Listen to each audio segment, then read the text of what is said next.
We're live on there. Awesome.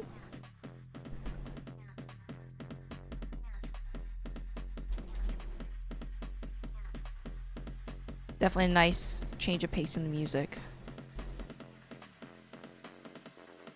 Live on there. Awesome. Come on. There we go.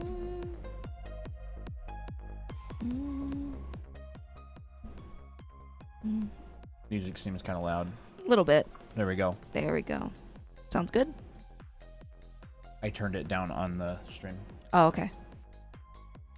Hello, Irene, Kalruz. Hello. Hello. I don't know how to Kalrul. I don't know how to pronounce it. Hello.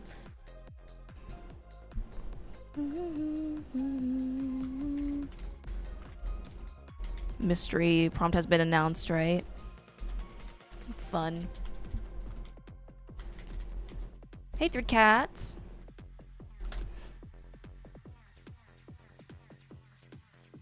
Pull this up there, bring that down there, go over to here, go to this channel, paste. Hey, Yuki Law, it's been a while. Or maybe I just didn't really notice you've been here for a while already. There we are. Hey, Nemu. You are not late at all, Nemu. You're very, very early.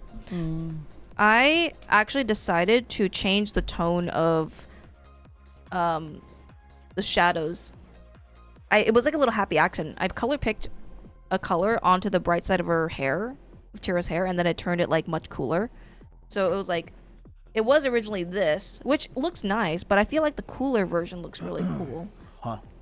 So this is what it was before. Yeah. Now that's what it is after. I think it's I think it's fine either way. Oh, yeah, it is fine either way. It seems like a really minor Yeah, it is pretty minor. tweak. Yeah. I think it looks good both ways. Maybe I'll just continue this route then. What app do y'all use? This is Procreate. Hello, Three Cats, Yukila, Z, Krabby, Haunt. I think it's been a while with you. I know, right? I made it. Nice. Yay! Yippee!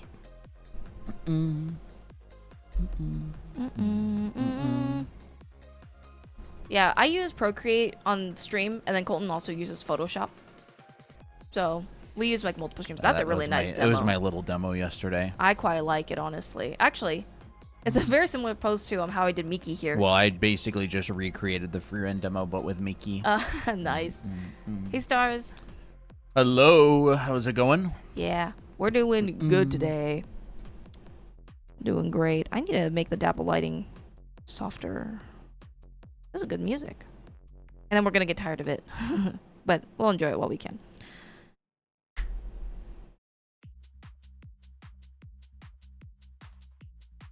This almost gives me like a bad Apple beat. It's cool. All right. Madison Keller. Are you Roan? Ooh. Oh yeah, that looks like Roan. Yep. Okay, awesome. This piece has a pretty clear horizon line to me. It's right here. You can see where the ground ends and the sky begins. The horizon. So I would actually start with my horizon line here because it's visible. And it's probably around this area. You can see the clouds up above right here.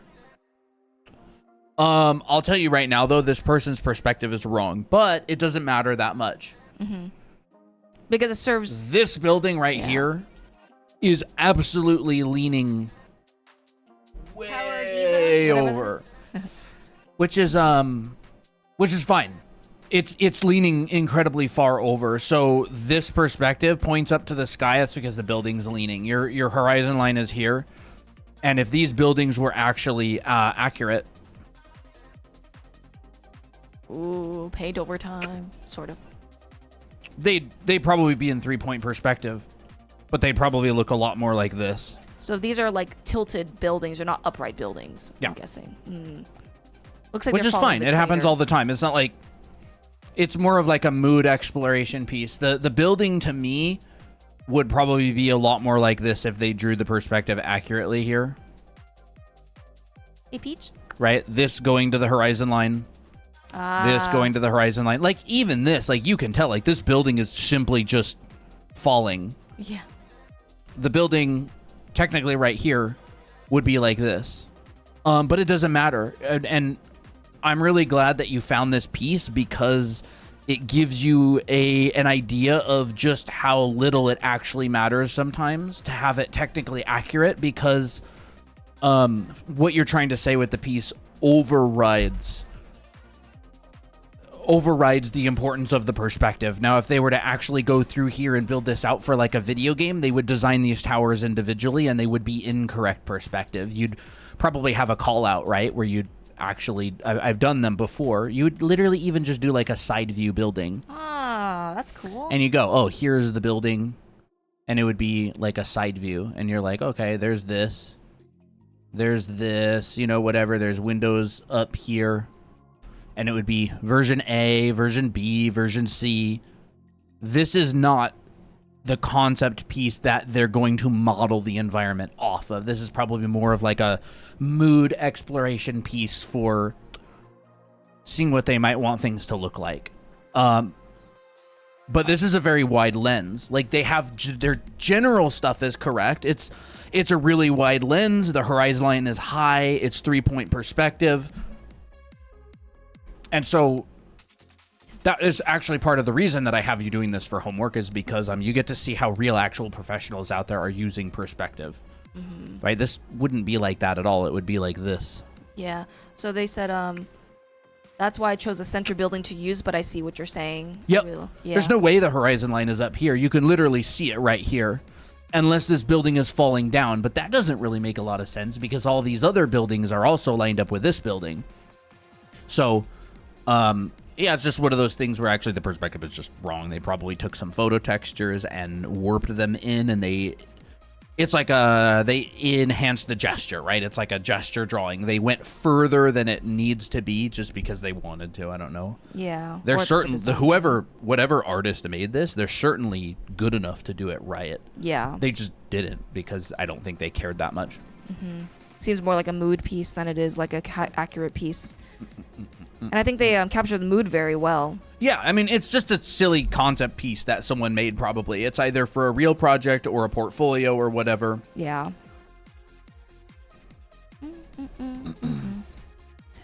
And, you know, maybe they're just like, oh yeah, some of these buildings are falling down. Like, you can literally see the skew. Like, they've taken a photo texture and they've warped it in and it's skewed, right? They've taken, like, I don't know, whatever.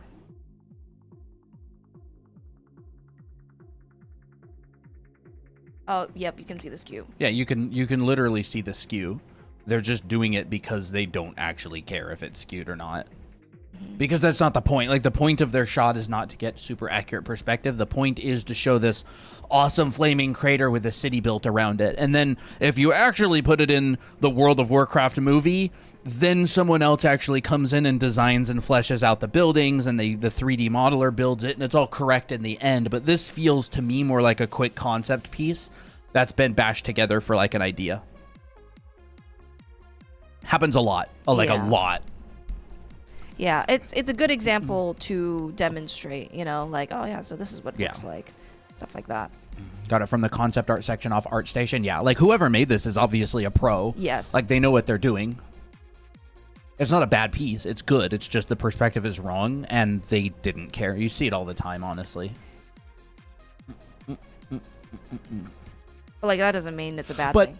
it's a really, really, really good example, because that is absolutely the piece that I would start with the horizon line because it's visible, and then I would reverse engineer it because the buildings aren't actually reliable.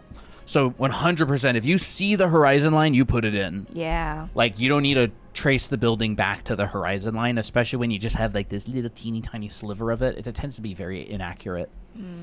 Well, I mean, not only that, but like, buildings can be tilted in many different ways that can change where the horizon line is for that particular building. Yeah, you'll notice that their crater in the ground is much more accurate than the buildings. Would you say a good way to find it is like maybe drawing a box or a square around the crater and finding the horizon line that so way? Loud.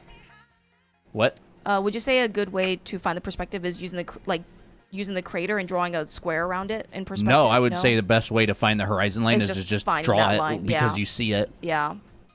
And then if you wanted accurate perspective, you would just go.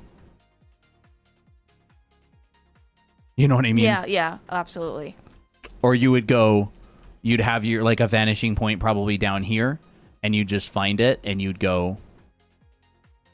There you go. Yep. Like if you physically see the horizon line, draw it. Like you don't need a, and then you kind of cross reference it to other stuff if you really want. Like the vanishing point for this building would probably be like here, maybe. Mm-hmm. And then you just use it, and you can use it as a reference point. See? And if this person wanted to actually go in and fix their perspective, this is how you would do it. They just didn't because it was irrelevant. Yeah. Okay. And it's a very wide lens. Yeah. You can tell because you're looking very down at the city here, like you're looking down at it from above.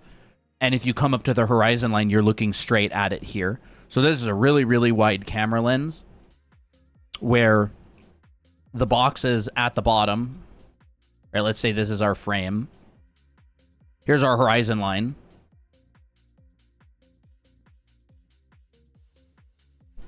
A box up here.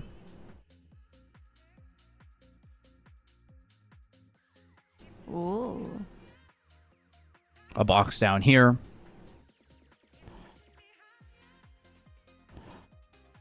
A box down here. Right, so as you look down, right, here's like mountains, clouds.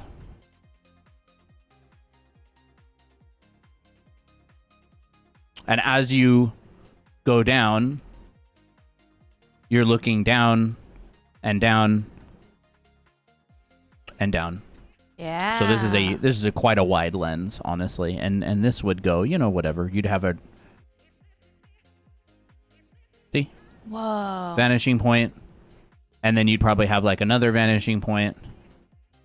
Maybe a little bit further. I just winged the boxes. We can go back and fix them later. It's like good enough and then you fix. Yeah. I mean, if my vanishing point was so far off that I put it like here, I would have to redraw it. But if my vanishing point is like from here to here, it's so easy to fix. It's so easy to fix. But yeah, that would be like a wide lens there. Yeah. Do you have any tips on drawing male anatomy? I always struggle with drawing male characters. Yeah, I do. I have some tips. I would say make sure that your frame, like this is a guy character. I'll just make this masculine looking. But very good piece to explore because we're doing field research right now. Yes, absolutely. So like I'm super happy that you found this piece and it was wrong because now you're like, pieces can be wrong and it doesn't matter. Works. Yeah. And they can still perfect. work. It's perfect. It's exactly what I was hoping you would find. Yeah. This is exactly as planned. Yeah, because, and I don't mean this in a bad way at all, but students always find stuff that messes them up. So if I tried to find things for you that messed you up, it wouldn't be as effective as just, blundering into an image that is that weird. You didn't know was weird, yeah. And like that's literally how it is. It's like when someone plays with Blender for the first time, they make like they defy all laws of known physics, and then you help them get out of it. Yeah. And it would be easy. It's really a good assignment. What I make sure to look out for with male bodies is I make sure that their frame of their torso is wider on the shoulders and thinner on the pelvis. And so once I have this shape, then all my muscles afterwards like go and travel down this gesture. Oh yeah. So that's like a main tip that I would really look out for, because I always have this problem with not always. I used to have this problem with drawing male bodies. So I always drew female bodies. Is I would make their bodies too hourglass because I would be too focused on their bum, their cake, and then I would end up getting a female body. So like I have to physically make the pelvis more narrow than I want it to be. Like override what you wish override what you have the natural tendency to do. Yeah, exactly. So like if you notice that, oh yeah, the guy has glutes. Obviously everyone has glutes, right? But you emphasize it too much, it looks like a woman. So you have to like really keep it narrower, more than usual, and then it'll look more masculine. Obviously if you want to indent it more, yeah, sure, you can give it a cute little butt, but that's what I would mainly look for. America's butt. Yes. Yes. How are your anime heads going? I missed the last live. They're going pretty well. I'm on 498. So I kind of switched brushes at the last moment to do a little bit more, but I'm on 498. Nice. I did a couple last night on live stream just for fun. Honestly, I feel like this set of 25 has just been like a throwaway set. I don't honestly. Throwaway set, huh? This set I made really big progress on. This set, I don't know, something about it was just kind of meh. Mm-hmm. But that's why we're doing 1,000, right? Because you could have 50 heads in a row that are just kind of so-so and you don't really like that much. And for the average person, it would cause art block and they would quit drawing for a month. But for me, I'm just like, it's expected. You get through it and we keep practicing. You going to hit 500 on stream? Maybe. I don't know if I'm going to do any right now. I'll probably do some today. Yeah.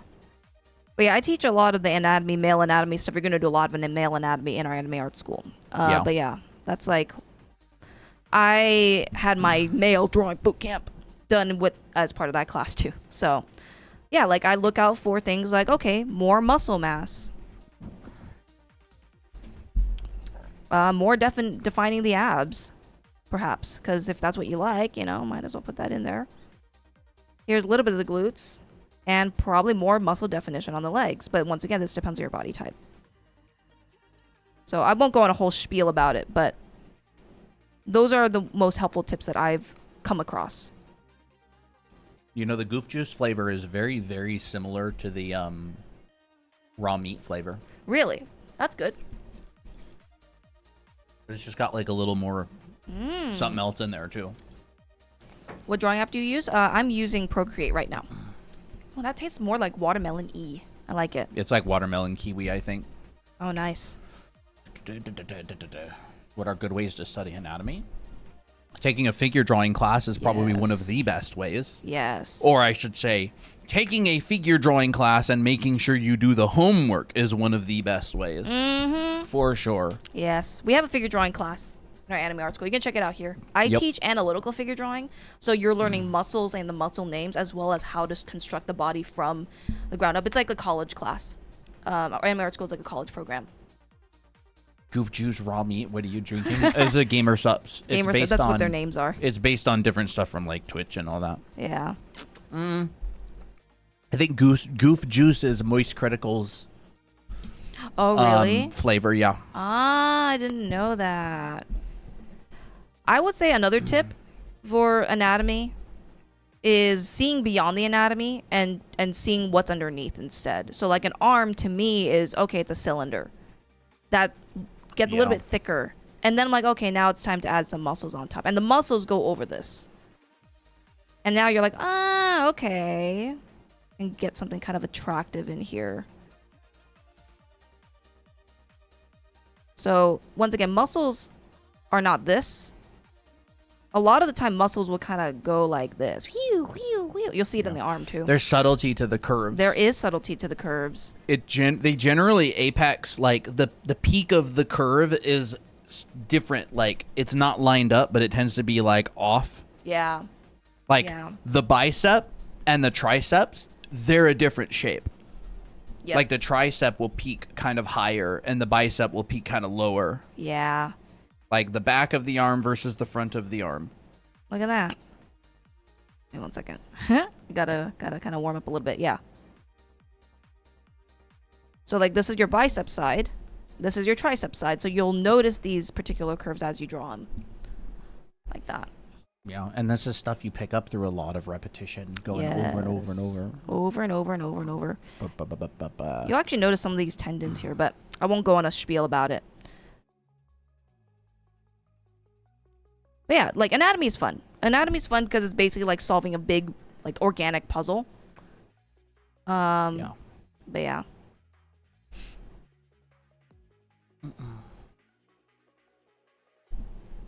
I used to build muscle per muscle, but using shapes makes the physic type more controlled.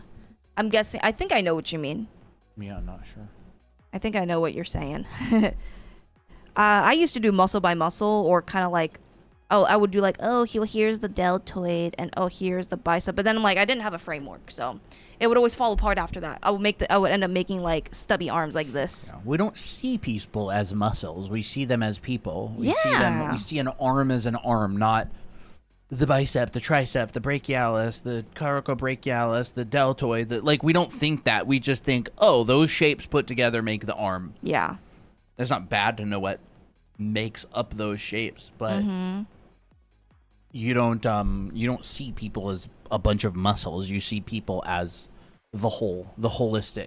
Yes. And it's you are more good than to muscle. practice the individual components, but it's better to practice the holistic, the whole, Yeah. because we see people as the whole.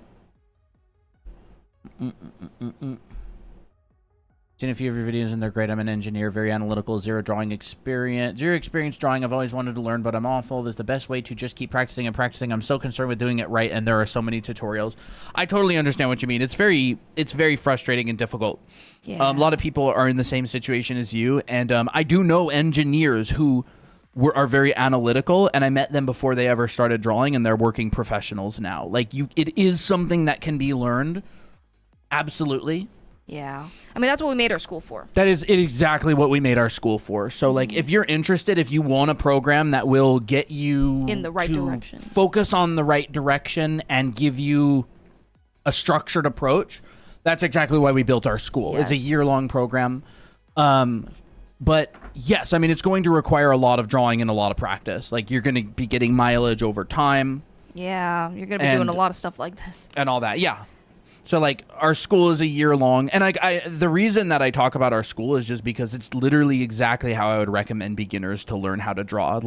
An approach that is structured, that brings you through the fundamentals, that you don't get distracted from, and you cover your different bases, right? Your different bases being stuff like perspective and dimensional drawing. That's one of the biggest cores of being able to draw. Yeah. Is three-dimensional drawing. It's like a Form language. drawing. Figure drawing and anatomy, like gesture and design and structure. Those are some examples. The good news is that as an engineer, drawing is very process driven. Drawing is something that is incredibly process driven, and people who draw their entire lives, a lot of the time, they just draw, which is good, but good. also not good. Because a lot of people will just draw and they won't make a whole lot of progress because they just draw. It's not And- focused drawing practice. Drawing is something that is very structured.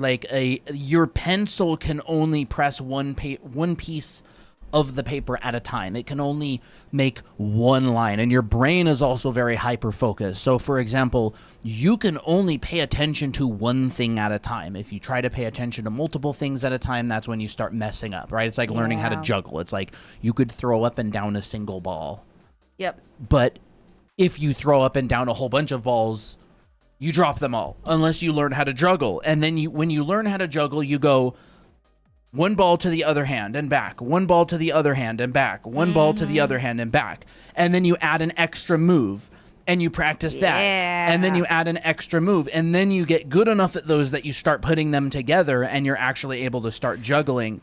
Art is very much like juggling. Art is very much like juggling, exactly. And so I mean, it is something that can be taught, and actually engineers and people who are a lot more structured and analytically thinking, they tend to be pretty successful in learning art. There's a lot of software engineers out there who are amazing artists.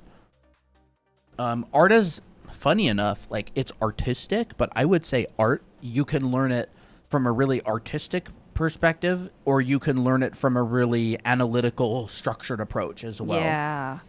Like, for instance, in the heads and faces class, we wouldn't start you off with drawing the full head right away. We'd have you practice this. Yeah. And do it 25 times, because it's it's getting you practicing with the proportions so that you can do this in the future. And then afterwards, you go and take this and then you build upon that. So you're like, okay, I know how to structure the head. Now let's add more planes.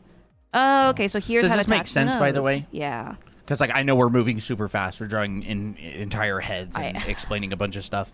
Yeah. Because it can be really overwhelming in the It can. beginning. But just Yeah. know that it's a very structured thing, and you can learn it. Like art schools teach students using a very structured approach, and they graduate extremely consistently with good art. At least good art schools do. Yeah. A lot of art schools aren't. They're not producing. It's a very hit good or students. miss. I would say the success of the student depends actually on the student. I mean, you will only get good if you put in a lot of work. Yeah. Yeah. Like you can't get good at art without actually practicing a lot. It's just not possible. It's like you can't get fit by watching exercise videos. Very true. You have to actually exercise, break down those muscles, and they heal back stronger. Appreciate the answer. I'll take a look at your class. Awesome. Yeah, we do stream all the time, by the way, for Yeah. completely free. So if you want to drop by whenever, we'll help you out. Hey, Torin. Hey there. Yeah. Fundamentals are so important. Yeah. I mean, if you legit, like, you could set out with the goal of becoming a professional artist and you could hit it with a very, very high success rate. A lot of people think that just as long as they keep drawing, they'll eventually get there, but that's not necessarily true.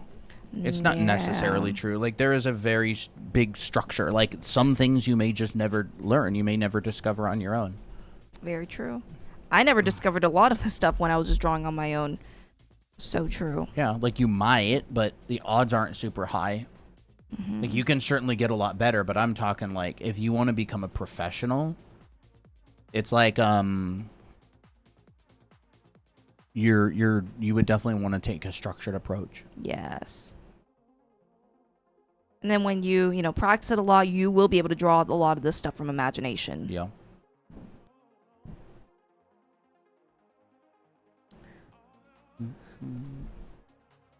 Your movement is so smooth. Thank you. A lot of practice. And Draw Me kind of helps, I need help on where to place noses and how to draw them. Your nose, I guess it depends on the style, of course.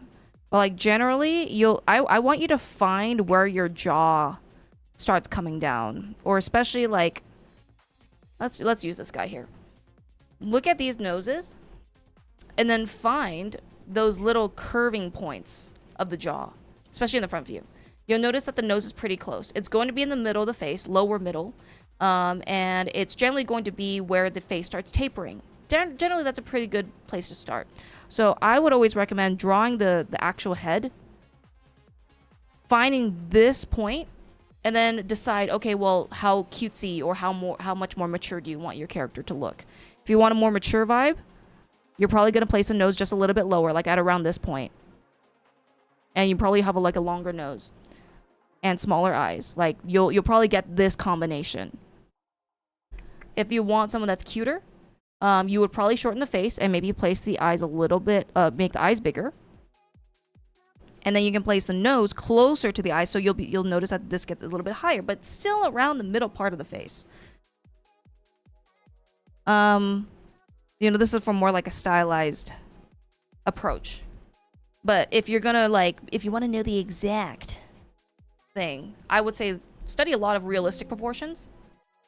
I would say for realistic proportioned head, it's about 2/3 of the way down. So like you divide your head into thirds. 1, 2, 3, and then 2/3 down is your nose generally. Do you guys teach class lessons online, or is there a school for it? Yes, there absolutely is a school for it. Yeah. I teach a lot of this stuff in our anime art school in the heads and faces class. You can check it out here. It is an art college alternative. So if you always wanted to take art classes and be able to draw the right stuff, and you were always confused on what to learn, what to draw, what assignments to do to improve, we got you there. Yeah. And it is a recorded program. It is a recorded program. The Anime Art School is a recorded program that you can go through at your own pace, and it's lifetime access if you buy it. So it's like all of the benefit of art college, but you can just go through the lessons an infinite number of times if you want. Yeah. Which I love, because I do. Like, I'll get a lesson in a class and I'll go through the lesson 3 or 4 times until I understand it. Mm-hmm. Follow along. I'll watch it, then I'll watch it again and I'll follow along. Mm-hmm. It's nice. Yeah. And it's structured like a college as well. It's structured in classes with weeks, 14 weeks, and every week builds on the last. And there's homework to practice what you learned. And the classes are organized into individual things like figure drawing and anatomy, heads, faces, and expressions, perspective. Yeah. You're gonna get a lot of really cool assignments, like taking your own characters and giving them an expression sheets. Yeah. Like, I mean, like, who wouldn't want to do that for homework? My daughter is 14 and really talented, loves to draw anime style. I want to start her in classes. Oh, cool. Oh my gosh, awesome. Yeah. What age do you have to be in the school? We recommend at least 13. There's nothing inappropriate in any of the classes, so there's no strict age requirement, but it is similar to like art school type lessons. It's not like a kids program. It is like a professional fundamentals program. Like you're taking perspective class, you're taking an anatomy and figure drawing class, you're taking a lighting and color theory class. So like we teach the exact things that we learned in design college, like actually. Yeah. Like the stuff that I learned in school that got me hired professionally as an artist, I teach that in my classes. Yes. And I worked for years as a concept artist in video games, and I teach what I learned in school and what I learned on the job in my classes. Like that is the reason we built them. Yeah, you can show some of the background stuff Sure. if you want in the classes. Yeah, so like this kind of stuff. These are Yeah. actual lessons that are done in the school that I paint, and Christina does the characters. Yep. So here's Christina's character, here's the background that I paint, and then we paint it different ways with different lighting situations like this. Like this is proper environment painting with composition and perspective and lighting and focal point and story and design, like all of that kind of stuff. Really, really proud of the program. It's a very in-depth program. It's good for hobbyists if you want to just get better, and it's good for people who want to work professionally, eventually make their own manga or webcomic or whatever. And this is just a fake video game. Like, it's not real. We just made it up. I drew a background, painted the whole thing from scratch. Christina Yeah. drew a character, and then we added this little overlay just for fun, pretending it's like a dating sim game or whatever. And yes, actually, that's a really good point, Louisiana. She says she watches YouTube videos now on it, but I want more structure. Oh Yeah, my gosh, we give yeah. you structure. Exactly. This program is the structure of an art college. Yes. Like that is exactly why we built it, is because I would never be able to become a professional artist Without by the watching YouTube videos. I'm not able to, like, as a beginner, I would never be able to know in what order to watch videos, and if someone knows what they're talking about and if someone else doesn't. Like, you notice YouTube tends to be very hit or miss. You'll have a Proco channel, which is amazing, and then you'll have some random beginner making how they draw anime eyes, and you're just like trying to fit it together. And by the way, the age requirements, we recommend at least 13 and older. So It's just difficult. Like, YouTube is phenomenal, don't get me wrong. It's a absolutely. free resource. Like, we're streaming on YouTube right now for free. Yeah. But if you really want the structure of like a professional program, it's very difficult to find it on YouTube without a lot of time spent trying to figure it out instead of just practicing. yeah. You're basically your teacher and student at the same time. Like, you have to organize lessons, figure out what order to learn them, and this is the problem with YouTube as well, is that creators are incentivized to make clickbaity titles, and so every creator says this is the most important thing, Or never do this. This is the most important thing. Never do this. Always do this. And you're like, well, the thing that you said to always do, the last person said never do. And so you actually have to watch the video and go through it to hear their explanation as to why you should never do this. And you're Yeah. like, yeah, but that's only in this circumstance, and it gets Yeah. very confusing. It does. It gets very, like, that's why you'll see a lot of, like, contradictory advice. Yeah. Which, I mean, with art, things can be very subjective. Yeah, like, So, there's good stuff. yeah. There's definitely great phenomenal stuff. stuff on YouTube. Like, I think like Proko's phenomenal. Michael Hampton is phenomenal. James Gurney is phenomenal. Yeah. But the James Gurney, even though he's an absolute legend, his YouTube channel is not a school. It's like, I made this painting of a bus stop. Here's how I did it. And he gives you a couple nuggets of gold, which is phenomenal for YouTube, but it's not a school. Yeah. It's great, but it's not a school. It's Right. not like, here's how to set up your horizon line. Here's the vanishing point. Here's Here's what you need to look out for. Here's a Yeah. process. it's great for entertainment and nuggets of information. It's not good for a formal structured education. Yeah. I think if you know what you're doing, like you'll know what to look for, but people who are like just beginners, like it's hard to know what to look for, like correct information wise. Yeah, there's a lot of phenomenal creators on YouTube. I have massive respect for them. They're Absolutely. amazing artists. Yeah. It's YouTube is not designed to be a curriculum. Yes. It is very, very, very difficult to build a curriculum on YouTube because of the way that the platform is structured.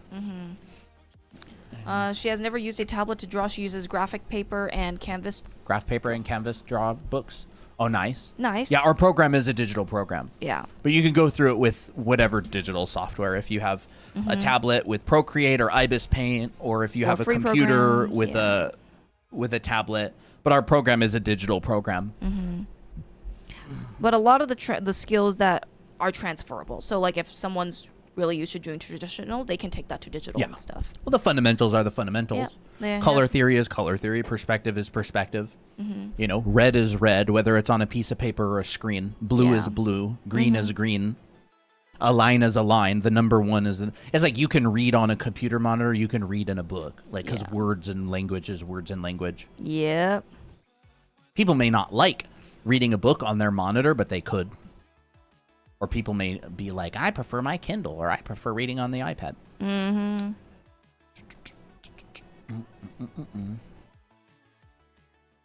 Side profile breakdowns? Side profile, What about like- it, Fox? You want a side profile breakdown? What if you're colorblind or dyslexic or something? A lot of colorblind and dyslexic artists out there who are professionals. Yeah, awesome. Sounds good. Yeah, and you can take a screenshot of this, by the way. This is our site. You can find our school on here. It'll be the yellow button. It says Anime Art School, and there's a lot of information on the school on this page itself. This is like the page that talks all about it. The yellow button on here, drawanime.com. Yep. Yeah, if you're interested, you can screenshot that, Yeah. hear Awesome. more about it. Sounds cool. Sweet. Yeah, I can do a side profile breakdown. I think oh, never mind. Oh, okay. Actually, I think I'll talk about. Let me think of how to talk about side profiles real quick. I think the common misconception is that this is the pure side profile, but actually this is the side of your face. So you're technically drawing a section of the front view of the face, because look, here's the side of the face. This is the line that's describing that plane. Yeah. You're drawing the nose, the eyes, just in a side view. This is a 2 million view TikTok, by the way. This is not the side of the face. It's the front of the face. Yep. You just see it from the side view. That is so true. What? That's crazy, right? What? So this is why everything gets confusing, because you genuinely believe like this is the side, but no, like this right here is the side. So I like to kind of draw this part right here. So I'll draw my cranium, and then I'll draw the chopped off piece, the temple. So that part's like a little bit flatter. Then I'll divide this in half. Drop this down a little bit. There you're gonna get your jaw. And then this is the part where I can decide how long or short my chin is. If I want to draw this kind of face, I'll probably make it a little bit shorter, like right here. And so then you'll get a mask. And I like to curve the mask to make it more elegant. And then I'll take this and connect it up. So then you'll get this nice stare kind of stare By the effect. way, that curve, very, very, very subtle. Yeah, it's It very is subtle. not like the curve is not this. The curve is not this. Right. The curve is like It's like almost a straight line. almost a straight line. Your best straight line would probably be the curve that she's drawing. Yeah. Is what I'm saying. Yes, exactly. Like you're not drawing the side view head and going like this.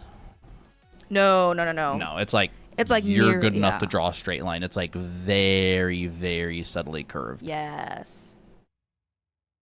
Like because that. I like to look for the specific points, like, okay, where does the nose end? Where does the mouth start? Like, this point, this point, this point. Like, this is extra. This right here can be simplified as a simple mask. So that's why I draw this. It makes it easier. So then I can decide, like, oh, when I draw the side profile or like the nose and the side view, how much do I want it to stick out? Do I want it like, like this? Or do I want it younger and more sticking out like this? So this gives me a good benchmark. Also reached out to Jack. Thank you both for the guidance. Oh, awesome. Sounds Tori. cool. Yeah, awesome. Yeah, he let us know you reached out to him. Mm-hmm. He's a good dude. I've never actually taken a mentorship from him, but he's a pro. He knows what he's doing. Yeah. So if I were you, I would have a call with him and just be like, if maybe you already have had a call with him, and just be like, yeah, this is what I'm looking to learn. Yeah. So this is the point where I would add my proportions because I'm going to draw this S-curve. Halfway, generally, like maybe about this point, is around the eyes. A little bit above that is the brow. Towards this point, what I like to do is I'll take the brow and the chin, divide that in half. This is approximately what my nose is, so I'll just redraw that. And then halfway from this point to the chin is my mouth. These points can be manipulated and moved, but I would say take these points, then imagine what would it look like with features added. If that feels correct, like, you can move on. So then this is where I'm like, okay, let's do the fun stuff. Let's add a little slide here, right? This is actually the side of the face. Here's your temple. This goes in, comes out. And so now we're describing the side plane and the front plane. This is the boundary. So this goes down to the chin. Then this comes out towards the brow, goes in for the nose. Actually, I'm going to use this head here because it's actually more accurate. Goes in, comes out. I'm stopping at this mask so everything feels cohesive. I'll draw a little mound for the mouth, and then I'll stick the chin out just a tiny bit. So you'll get this like really nice curve that people don't tend to notice. So mouth is a ball. Comes out and goes in, then goes out again. Then your neck is kind of at an angle like this. So like now this is starting to look more and more like a side profile. It actually looks pretty decent. This is the part where people get messed up with features now. A lot of the time people will place the eyes like this, way too close to the edge. Your eyes are actually inset. There's actually spacing. So look at this bridge of the nose, then see where the eye actually begins. It's actually going in a little bit. So when I'm drawing the eyes, I have to keep that in mind. So let's draw this little guy here, this little eye. It's kind of like a little triangle with a round tip. Brows are pretty close to the face. Or sorry, not to the face, to the eyes. Then everything else is solved for you. You got your nose. You got your mouth. If you want to draw lips, you can take this mound and just poke it out. Poke out the upper lip. Bottom lip. Make sure that your lower lip is a little bit set back from the upper lip. And then you got your chin. Ooh, ain't that pretty? Oh. So no longer are you just trying to guess where the curve should be, like this, and you're like, are the eyes like this? I don't understand. Why does it look weird? You actually know why and how these curves are created. So now side profiles are not going to be a struggle for you anymore if you just keep doing this. So have a process that works for you, and then you'll be able to draw side profiles in no time. And just practice it a bunch. Yeah, there it goes.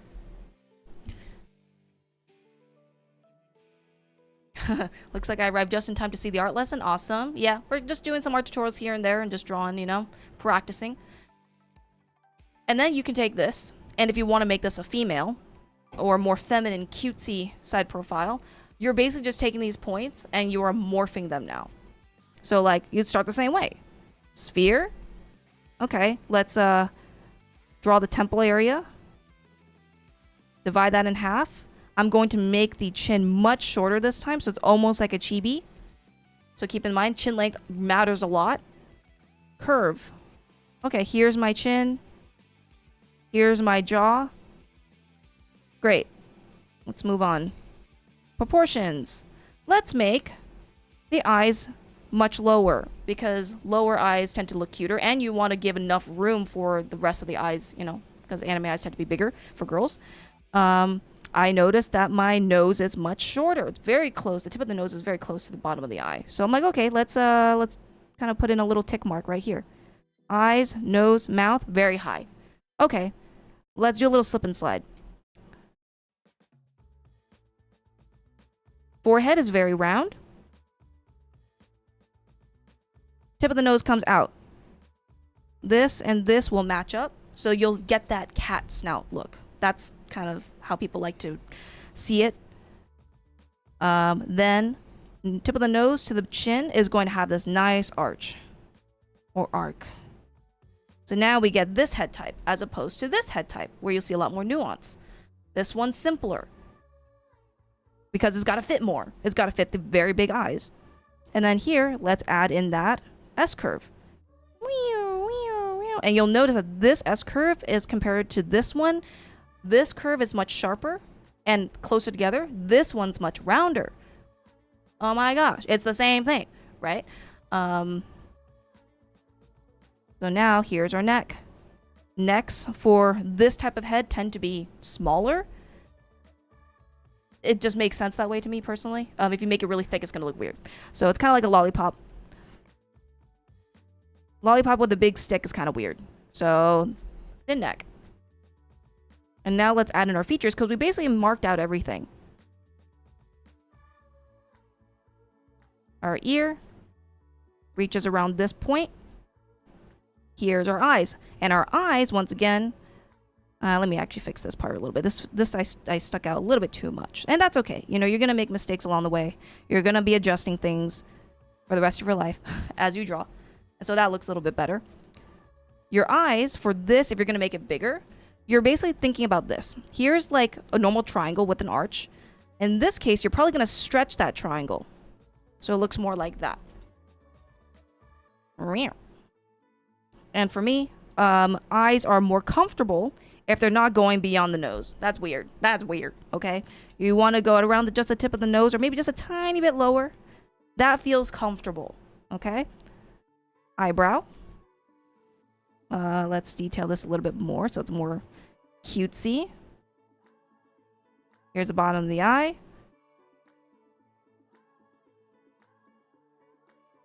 Here's your mouth. Let's draw the mouth first, and then let's pop out the lips. Okay, great. This looks really ugly right now because there's a lot of description, so let's actually remove a little bit more of these lines here. And now you got a very pretty side profile, right? So everybody sees this, but they don't see what's underneath. That's what's causing your side profiles to look not very good. So yeah, there's side profiles for you. Very nice. Thank you. Hopefully that'll actually be good enough to clip. I mean, it would be an entire YouTube video for sure. It would. But yeah, that could be fun. Or maybe I could just clip it up to by this the way, point. You can get these on our TikTok shop. yes, we have these available. They are on our TikTok shop. We built them ourselves. We sculpted them ourselves in Blender. We print them in our own home, and we ship them out directly from our house. No big companies, just us. Just us. And so you can Two actually people. get on our TikTok shop. Let's go. You're in the United States. But anyways, yeah. Only in the States, unfortunately. TikTok does not do international shipping. Yeah, But they're really useful head models. they are. I use them constantly for reference. You know, like they're just great to have. Oh yeah, let me know if you do, Torin. Yeah. I'll some send. I'll stickers? put a couple stickers in. Yeah, Misaki, are you here? They kissed. Misaki, are you here? We made them. For realistic or semi-realistic eyes, where do the bottom of the eyes end and the nose tip as well? Do you mean like in a side profile, or do you mean like just in general? But do you ever draw the Moe style? Yeah. Oh yeah, right here. There's kind of a Moe style. Yeah. Where is the Moe? The recent Moe stuff? Right here. There's that one, And there's that one. and then there's another little breakdown. I I think it tried was, drawing. Like, right, a this is little where bit I of was Moe. breaking it down. General and side, okay. Yeah, I can cover kind of that. I never finished my Moe head. I'm sorry, guys. No. Very nice. But I am working on a new little face right now that I want to add. Ooh, that's heckin' cute. I love that. Which is kind of cute. Do you have any tips for finding your own art style? You already have it. You just got to develop it through learning the fundamentals, which is what we teach. I would say your art style is very closely linked to your taste. Yes, very much Your so. taste is going to dictate what sorts of things you practice the most. If you really like line work, you're going to draw a lot of line work. You're going to get better at it. It's going to influence your art style. If you like painting, you're going to paint a lot. You're going to have a painterly art style. I would literally just say, if you want to find your art style, follow what you're interested in. Yes. Follow what you want to develop. Like, that's how it works. Mm-hmm. You're going to develop it based on your interests, based on who your teachers are. So if I were to go for more quote-unquote semi-realistic style, technically it's more of a stylized style, I would say which one is closer. Is it more closer to anime, which is very exaggerated and casual, or is it more realistic, which is, more, you would need something like this. And then see which one's the closer one and then use that as a benchmark. For me, if I want a more, that's so cute. If I want more semi-realistic, more realistic portrait, I would go with more of a realistic proportion. So what does that mean? That means my eyes are probably going to be halfway to the head. So take this head length, divide it in half. That's generally where your eyes are going to be. And then I can always decide, do I want to make the eyes a little bit bigger, a little bit smaller? So if I want, quote unquote, once again, every semi-realistic, everybody has their version of semi-realistic. There's no one semi-realistic style. Technically, anime is semi-realistic because it is based off of real life. So just keep that in mind.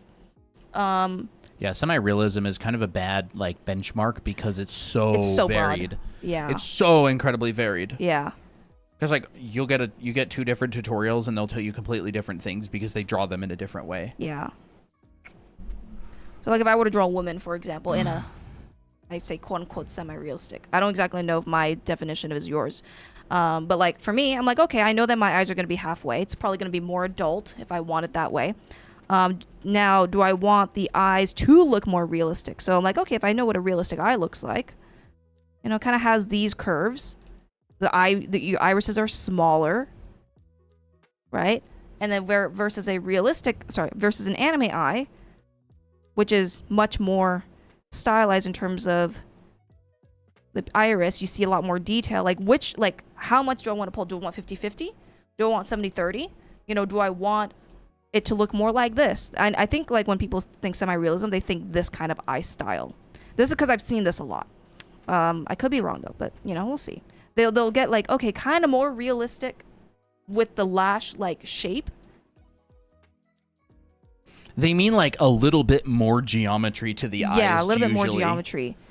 And maybe more rendered realistically. You'll probably get something like this. Yeah. And don't forget the little bit of shading, towards the lower lashes like this. Yeah. As soon as you start indicating a little bit extra form, all of a sudden it's semi-realistic.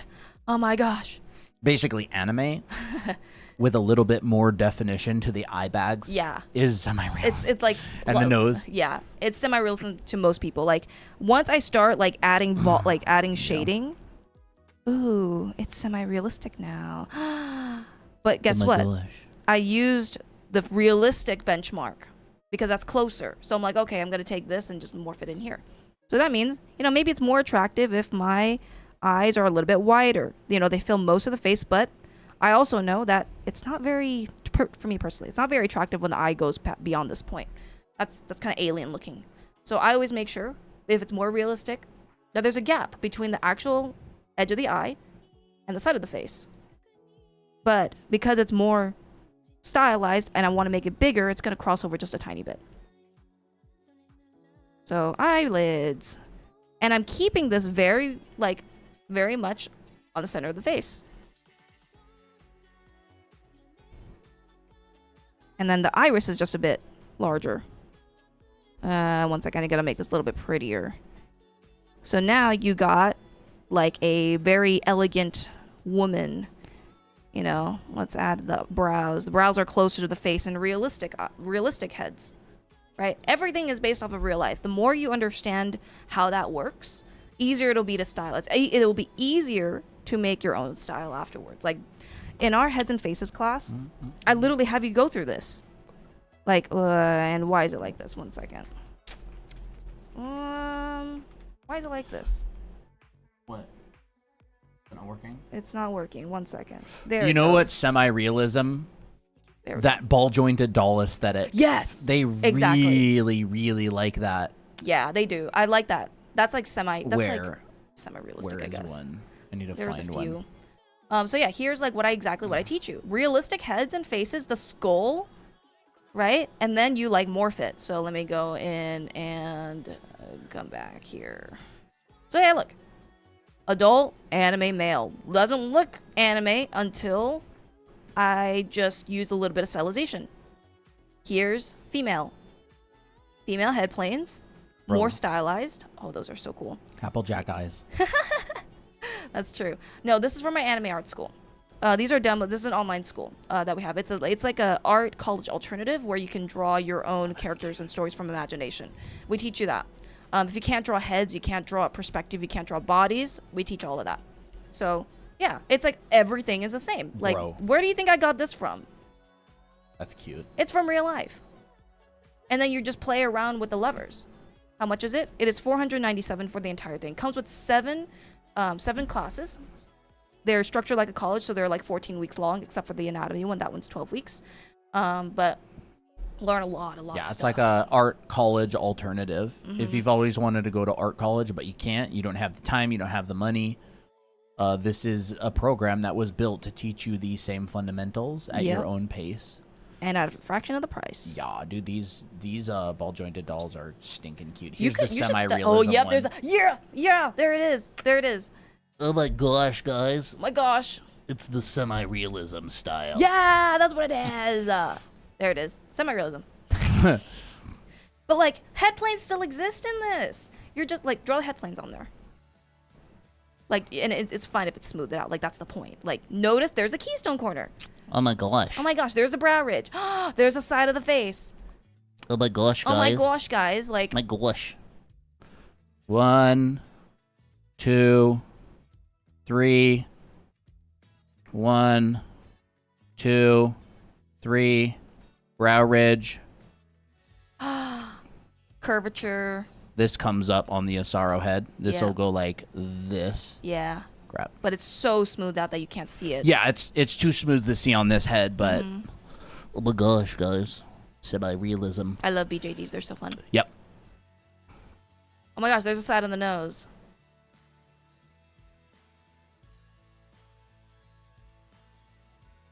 Yep.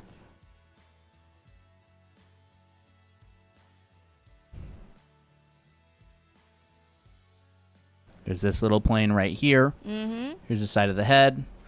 That's the planes of the face. It is the exact same planes, by the way, as real heads. Yep. It's just stylized. It's pushed in a different way. So like you can see those planes of the head, these planes of the head, they're the same planes. They're in a different proportion. Yep. You bend them. It's like bubble letters versus normal Cursive. handwriting versus cursive. It is language. You can read it. It looks different, but it's still the same stuff. I did cover a little bit on proportions for men. It's right here. If you want to check it out, you can go to our stream on Yeah. YT. That's exactly. Semi-realism is like an abstract concept. Yeah. Yes. Like you would never draw a face that does not have the components of a real face. Like you're having eyes, you have a mouth, you have a nose. Like everything would fall under the category of semi, which is like partial, like Partial. partially realistic, which is like identifiable features. Yep. Pillow shading. Oh my gosh. I also have a how to draw bodies video on our YouTube channel. Draw Anime Academy. You can follow it there.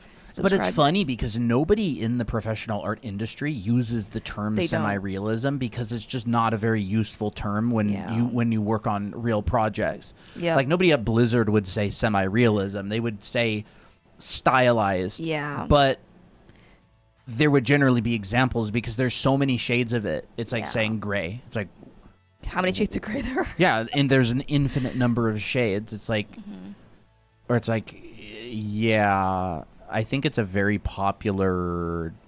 I don't have anything against the term really. It's No, just there's not nothing really against it. useful in the working world. So, like, it's kind of assumed. It's assumed that things are based on realistic. Yeah.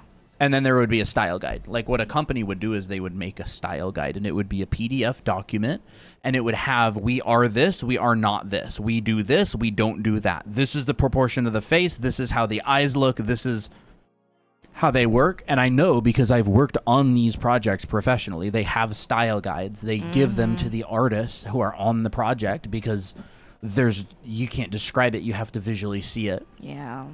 I worked on a lot of different projects professionally, everything from Guild Wars to Bakugan cards to realistic AAA games to Japanese side-scroller games, and they have style guides. Like they have a visual reference library and guide to help artists know exactly what they're doing.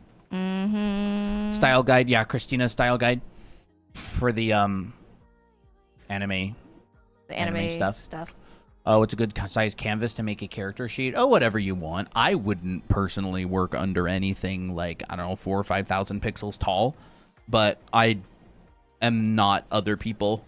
Yeah. I mean, a lot of people in the professional industry, they'll make a character sheet 10,000 pixels tall usually. Some people work at like 10 or 12K. I don't. I work at like, 5 or 6K, maybe 7 if it needs to be like really big. Yeah, if it needs to be like real full size, but I would honestly ask the client like, hey, what size should we be working at? Yeah. They'll give you a number. Heck, a lot of concept art is turned in just on like a 2000 by 2000 pixel canvas, and then you upload the Photoshop files.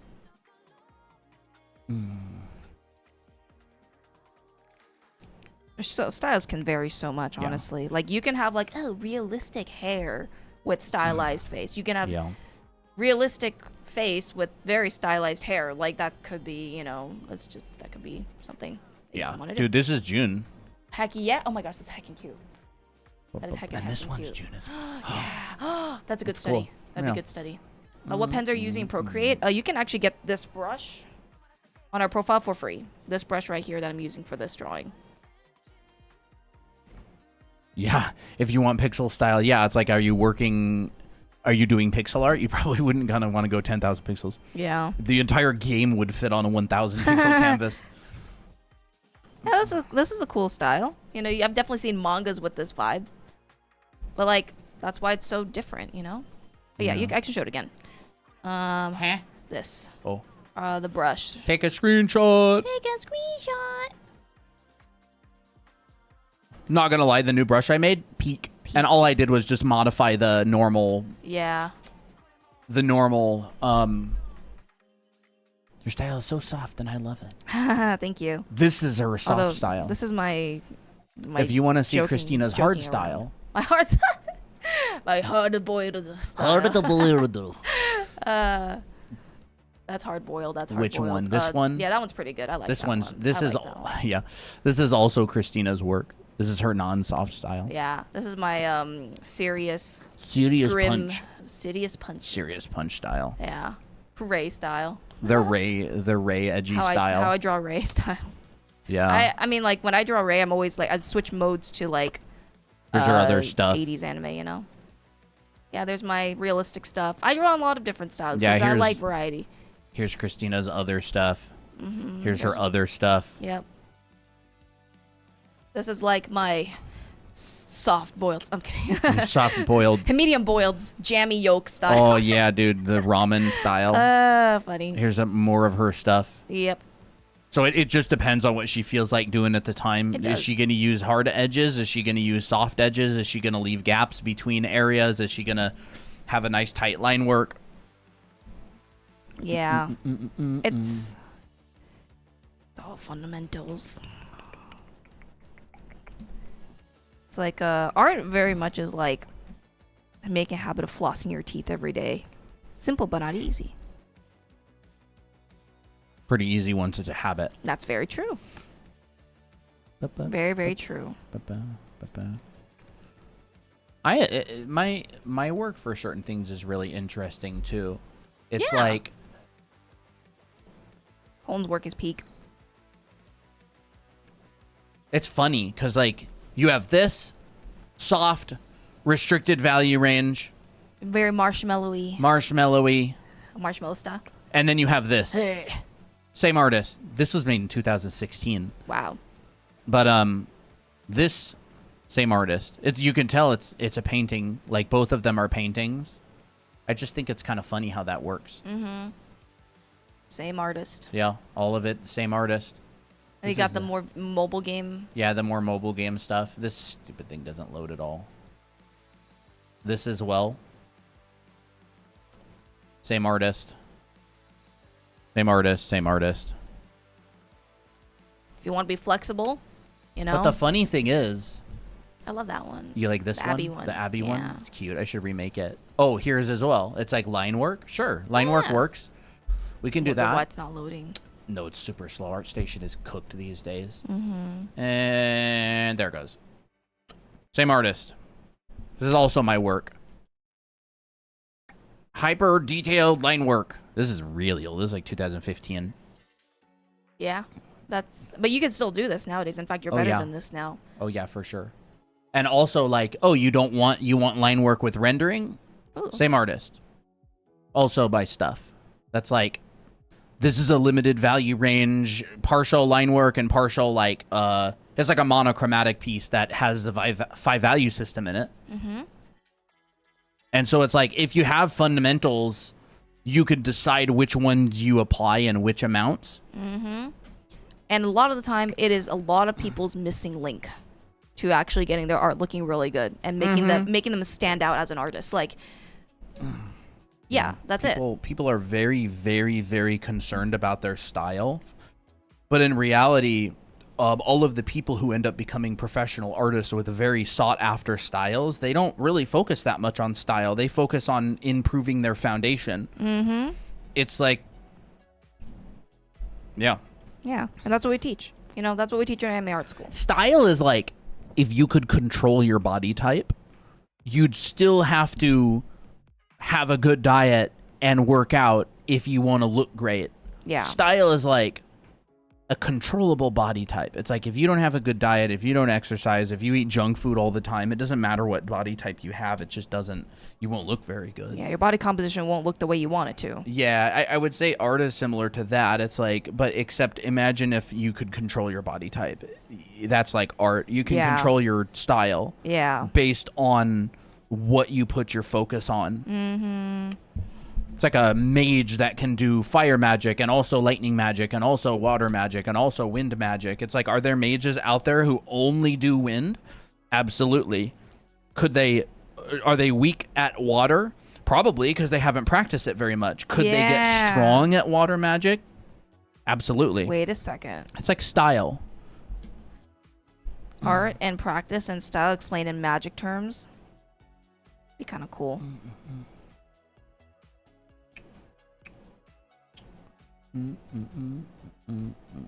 That looks like an advertisement. I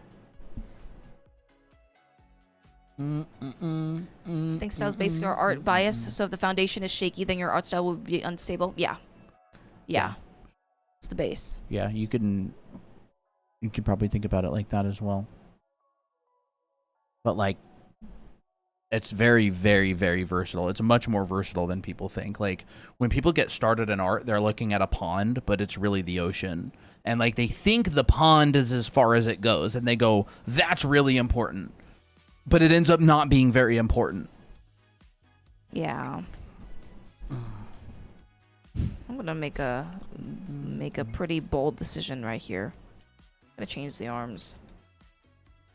Elf Tira, top 3 characters of all time. Do y'all ever give critiques on character design? Occasionally we'll do a critique stream. Actually, that was one thing we were going to do this week, weren't we? Weren't we? Forgot about that. I mean, it would be kind of fun. Totally forgot about that. Yeah, Yeah. we can do critiques sometime soon. It's been a month or two since we've done them. Yeah. Sketch guide / tips on drawing heads. I suck at them. Yes. Yes. Christina just did one. I did. Extensively on this stream. You can go check out our YouTube channel and rewind the stream. Yep. She did a lot of head drawing. Yep. I even talked about like talking about the structure and then you're adding more on top. I also have a how to draw heads in 15 minutes video that you can check out. Lindsay, I think it was 3. 3 5-point photo, or 3 3-point photos, 3 2-point photos, and 3 1-point photos. So 3 of each. But you just do your best. Like, Just do your I best. expect the students to run into all kinds of issues this week, and then we're going to solve them when we review the homework, and you're going to be like, oh, I get it Oh now. my gosh. Students are very good at bumbling into all kinds of unexpected situations, and then we can go through it together and figure it out. I love learning that way. It's awesome. Yeah. What I would go for head sketching, Sounds good, Lindsay. so I'll just draw it on the side here.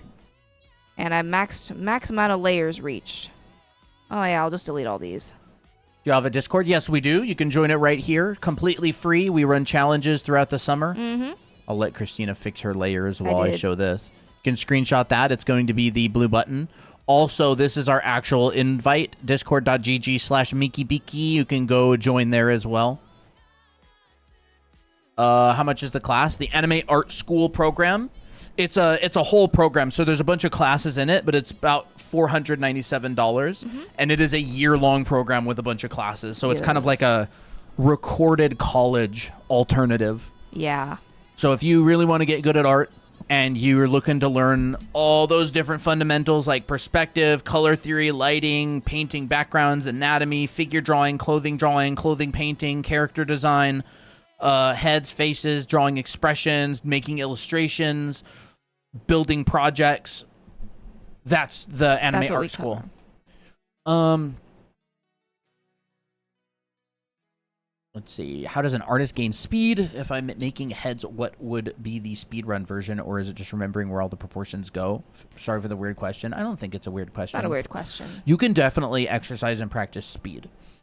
I would honestly play Draw Me a Yeah, lot. play Draw Me a lot. 'Cause Play you have to Draw Me a force- lot. It forces you to draw an entire picture within 5 minutes. And in the beginning, you're not going to be very fast because you're just learning. But if you do want to speed up, you can practice speeding up. Some artists never focus on speeding up. They don't care at all. They draw however they feel like. Other artists want to make more money as a freelancer, so they focus on speeding up. If you get 2 8-hour workdays worth of work done in one day, you make twice as much, and that's totally valid. People who do commissions, and let's say someone commissions them for $500 to do a character, and it takes you half a day, it's $1,000 a day. If you do 2 of them, some artists are that fast. I have friends who are that fast. One of my artist friends was making like 1,500 USD a day Wow. as a concept artist just because he was super fast.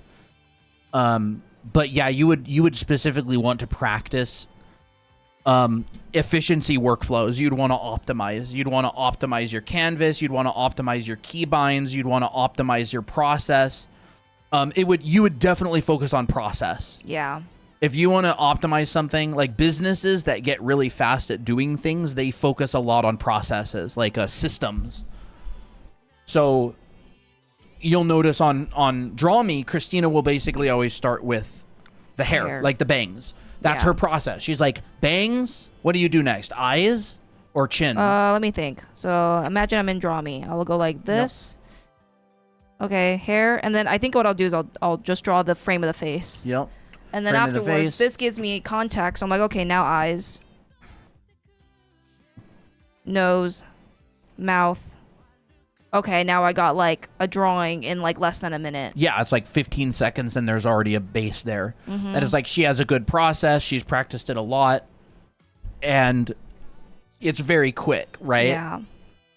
And now, like, Christina's obviously spent a lot of time doing heads and faces and expressions. I mean, Christina does loads and loads and loads and loads and loads of this kind of stuff right here, right? Like, she has done the structure part over and over and over and over and over and over, like, tons and tons and tons and tons of times.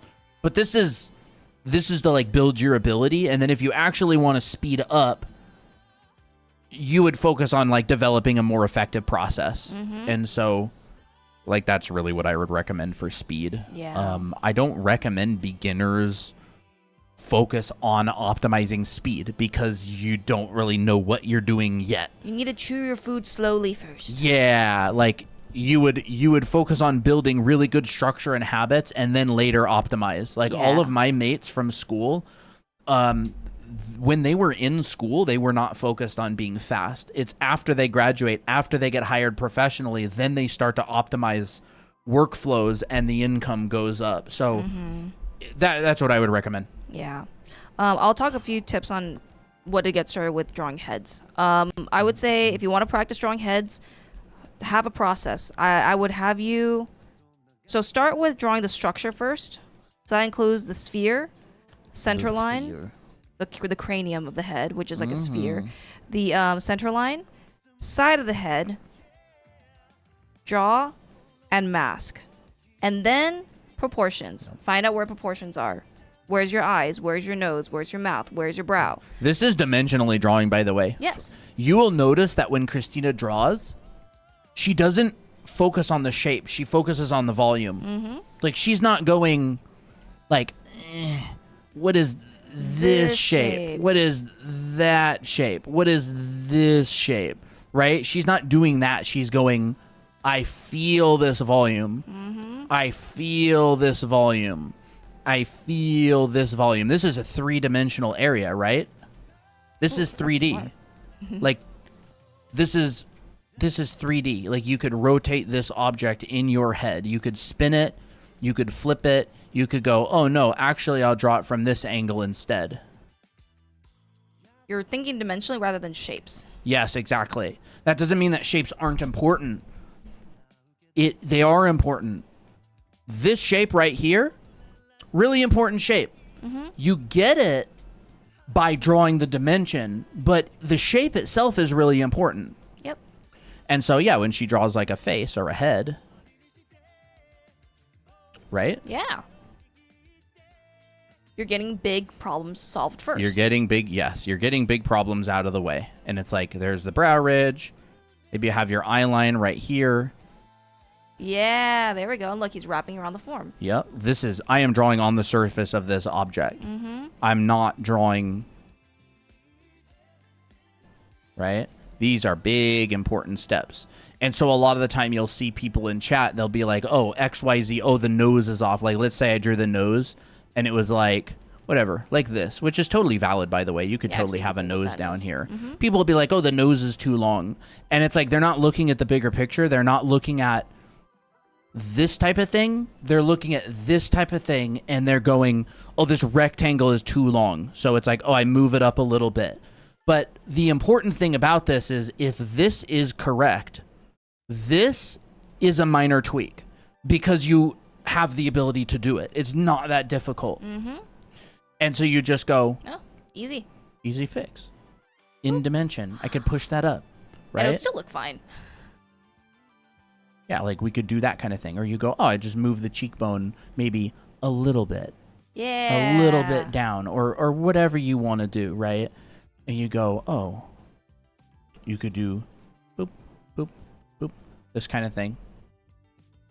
Yeah. So it's like that's a skill that you have to develop through a lot of practice. And I also wouldn't recommend trying to speed up unless you've developed that skill a good amount. Yeah, absolutely. So yeah, like once you know how to do this, do it 50 times. Okay, do it 50 times or until you're like, okay, I kind of get the hang of the process. Oh, okay. Here I find my 1,000 cranium. times. Or 1,000 times even. I am so not talented at art that I have to do things 1,000 times in order to understand them. Some people may be able to do it with 100. I can't. I have no talent. I have. Squidward Tentacles has all the talent, and I'm not even kidding. I am very, very, very bad at picking up things in art. I have to do them a lot of times.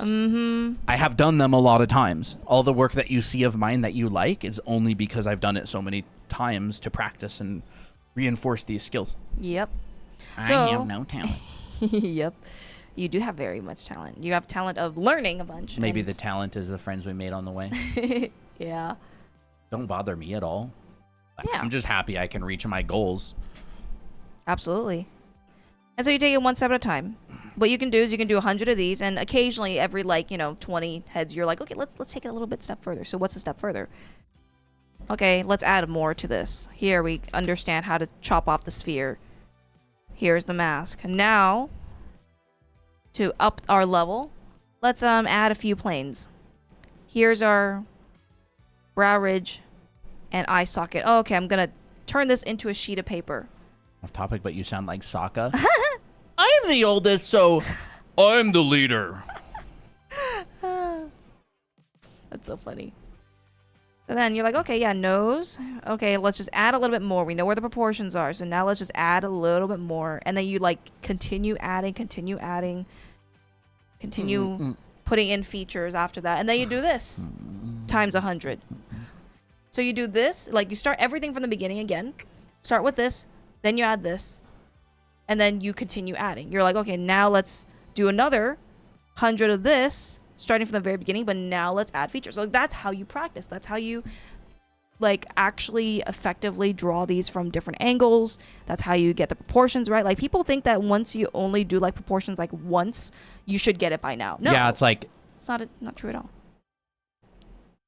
watching a lesson is not the learning part. Watching a lesson is like you learn a process. Doing the homework or doing the work is the learning. Yep. People will think, I watched a video, now I know how to do this. No, you have a process that you can practice, but you don't actually know how to do it until you practice doing it. That's why art tutorials don't work, is because they don't teach you stuff. They just show you a process that you then have to learn on your own. Yep. You only learn drawing by drawing. You only learn things by doing the thing, unfortunately. Otherwise, we'd have a bunch of people who know Kung Fu by watching YouTube videos, and everybody would be Kung Fu fighting in the streets. So yeah, look. Because I've drawn this 100 times, and then I've drawn this 100 times, and then I've drawn this 100 times, continuing to add, now I can do this without any guidelines. Intentional learning, intentional practice, you're looking for those specific things. So like, What? this is the stage that I basically have you go through in anime art school. Like, this is why a lot of our students end up drawing like pretty good heads without as much reference, because they've memorized this formula, and then they can apply to everything else. And then they can be like, oh, I can draw a face from imagination. It's crazy. A couple things. Was there a reason you sent out the mystery challenge earlier? Yeah, because I'd probably forget. I just sent it out early so people can have it and start working on it. Yeah. I have goldfish memory, and also no talent. Chilling hot doesn't bother me. Okay, all good. How do you gain motivation to keep going when I'm learning anatomy like head shape? How to not give up? I'm not in a rush to get there. I think the learning part is fun. Like living in the moment, being present-minded. It's just like, wow, sitting here, gaining knowledge is fun. It's cool. It's like riding a roller coaster. Like, you don't go to the theme park in order to leave the theme park as fast as possible. Like, you go to ride the rides. Yeah. I see drawing as a theme park.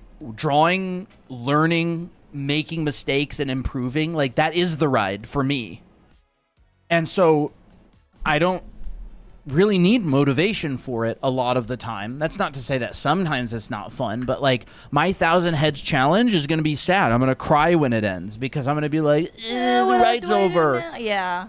And then I'll do another challenge. It's like the challenge is the fun part for me. And I work on trying to be really present-minded. I work on trying to be present-minded and focus on the practice as the fun part that is enjoyable. Like, art is... It's like the problem with TikTok is everybody wants to be a 13-year-old artist who's amazing. And there's the people who are like, I want to be amazing. And then there's the people who are just like drawing because they like drawing. It's like, why do kids draw? Because the act of drawing is fun. And kids have fun drawing. Kids have fun building things out of Legos. Like, kids have fun building blocks. It's like you buy a Lego set because the fun part is building it. And then you smash it and build it again. Or you just keep it on your shelf or whatever, right? But like, I don't know. For me, the making part is the fun part. And I would focus on that. It's like everybody wants to impress everybody with their amazing art skills. And then it's like, oh, they my want gosh. to be there immediately. Yeah, they want to be there. But like, once I you're... understand that, you know. It is a fun journey. Doing stuff is fun. Road trips. What's the point of a road trip? Is it to get to your destination? No, it's to experience the stuff. Driving around the country. Or Yeah, you're whatever. like, oh my gosh, we went to Buc-ee's. Stupid. Buc-ee's is so dumb. You know what I mean? And it's like, it just inverts a lot of stuff. I think social media, part of the reason we started our channel is because we wanted to actually be a good channel. I think social media is one of the worst things that's ever happened to creative people. Yeah. 'Cause It's like now- the best and the worst. Now they're performative. Yeah, information is more easily accessible, but now the information is like futile because people aren't focused on having fun anymore. It's all Yeah. performative. It's all like, oh my gosh, like I'm not worth it if my art isn't good. It's a double-sided sword. Yeah. And TikTok being one of the biggest culprits is everybody's focused on performance and how good you are at what age. Like, you get people who come into the chat constantly, how old are you guys? How old are you guys? At what age did XYZ? And it's just like, I could be 70, it wouldn't matter. Like, drawing is drawing. Art Yeah. is art. And it's like, it just doesn't matter. Like, who cares, bro? Like, draw. Like, you know, imagine someone riding a roller coaster and everybody who just got done with the roller coaster, you're like, how old are you? At what age did you start enjoying roller coasters? Like, nobody would ever ask that. Yeah. Like, like, who cares? Like, what? Like, that is irrelevant. Yeah, it's not a competition at all. It's the act of creating. And now there's another way to think about it. I think people tend to fall into two categories. They're either artsy, or they're like, you know how people go to the gym and there's people who want to set PRs, like personal records. They want to bench the most. They want to squat the most. They want to deadlift the most. And then there's people who go to the gym just to stay healthy. And I think that artists are very much the same way, right? Now, one person could be both, but I think generally you have a lean. Some people are just competitive. You want to enter art competitions and win, and I don't think there's anything wrong with being competitive. Just make sure that, like, you're actually enjoying the process. Yeah. Because, like, there's nothing wrong with going to the gym and getting completely jacked and trying to beat your personal records. But, like, you're never going to beat a tractor at lifting heavy stuff. So it's more like a personal accomplishment type thing, in my opinion. Yeah. I also, to keep motivated, like, if you want to practice a bunch of anatomy, like, maybe try to spice it up a little bit by putting something more personal. So, like, okay, this is an anatomy study for my OC. Yes. This is XYZ's body type, and I'm going to study this body type and actually put the OC's face on it. And now you're like, oh, it's my dream is getting closer to reality. Totally agree. It's like that. Like, There's a lot of ways that you could help it. yeah. And then it feels more like fun rather than just dry practice. But, like, each drawing that you make starts with, like, the process, which is part of the practice. So, like, when I'm doing this illustration, I'm not ignoring my construction. Like, I have to keep in mind construction, that's a lifestyle now. So, like, while you're making your own personal work, you're still applying those fundamentals. So it's like, you know, it just becomes a way of life afterwards. I think when people tend to get burned out, it's because they think they shouldn't do it anymore.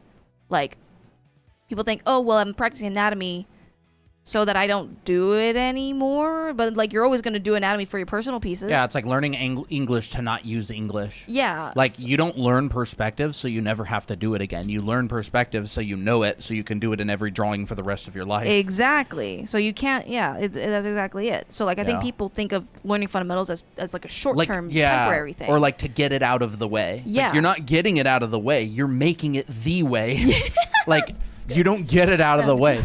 Like, our old gym trainer told us the same thing about eating habits. He's like, you don't diet to reach a goal and then quit. You diet or you eat healthier to make it your new permanent way of life. Yeah. And not even necessarily diet, but like, That's like changing your eating habits. yeah, it's like you don't change your eating habits to reach a goal and then you quit. Yeah, and then you go back You change your eating habits, in order to permanently change your life forever. And it's Yeah. like you make it the new way. That's perspective. Like, Mm-hmm. you learn perspective so you can draw that way from now on. Mm-hmm. You learn anatomy or figure drawing so you can draw that way from now on. It is Yeah. replacing the old thing with a new thing permanently. And it's Yes. scary, but eventually you get to the point where you would never want to go back. Like, do you think Yeah. I would ever want to go back to just completely winging it? Like, you know what I mean? Like, once you reach a certain level, like, I would never go back to winging it. Like, now my winging it is the way because I'm so used to doing it the right way that it just became the way. Yeah, the way. Yeah, You know like the way. Yeah, like it's funny because like that's really how I do think about art in a lot of ways. Is like you learn a new way, it becomes the way, and then I don't know, you win. The way, the truth, and the life. You know, like it's kind of like that You win. lifestyle. Yeah, yeah, you win. And you're going to get to the point where the thought of not using perspective is going to be like, what would that even look like? All I would be trying to do is use perspective and not know what I'm doing. You know what I mean? Because Yeah. people are just like, oh, I'll just wing perspective, or I'll just guess. And it's like, you're guessing what you could know. Yeah. And so now that you do know it, why would you go back to guessing something you already know? It's like you'd never, it's like a math problem. Like Yeah. when you know how to solve a math problem, you're not going to go back to solving it the wrong way. Oh my god. It wouldn't make sense. Yeah. It'd be like, that don't make sense. That don't Or make it's like, sense. It's like, you know the way to, I don't know, you're going to drive somewhere and you know the way to your friend's house. And it's like, not like you take the wrong path. You just take the right path. And you'd Yeah. be like, why would I take the wrong path? That wouldn't get me there. And Yeah. it'd be annoying. Yep, that's true. That is very true. This is a fun topic. It's fun. It's fun to talk about. Yeah. And so people will want to learn a fundamental so they can not use it. Like it's just a fundamental misunderstanding of how it works. Yeah. Like I remember, I used to think, oh well, I gotta learn perspective, and then magically I was going to know automatically. But it's like, no, you have to intentionally do it all the time. Like Yeah. you can't just ignore it anymore after that. But yeah. Yeah. But how do you do perspective? It's kind of like a language. Yeah. It's like a language that you develop, but how you do perspective is you learn it, you do the exercise a bunch of times, and eventually you know what you're doing. Mm-hmm. BTW, how do you know you're good at perspective or other things, etc., then move along, continue, learn other stuff? I mean, when you know your you're like, I know the bicep, it's right here, you know, the triceps right there. Mm-hmm. The radius brachialis is right here. It connects here. Your radius and your ulna, okay, there's that, you know. Yeah. Thumb side connects, that's your elbow, right? Or Yeah. no, sorry, the ulna's right here. That's your Yeah, pinky that's side. like And then your radius goes over. It's like, you know, like when you know something, you know it. Like, yeah. I'm not going to be like, What what are the two bones in the lower arm? It's like when you know it, you know it. Like, Yep. okay, thumb side rotates over. And just to give an example of anatomy, right? You're just like, okay, you got your humerus and it's a ball joint on the top and it goes into this and it kind of looks like this. And it's like, da-da-da-da-da, like that. Yeah.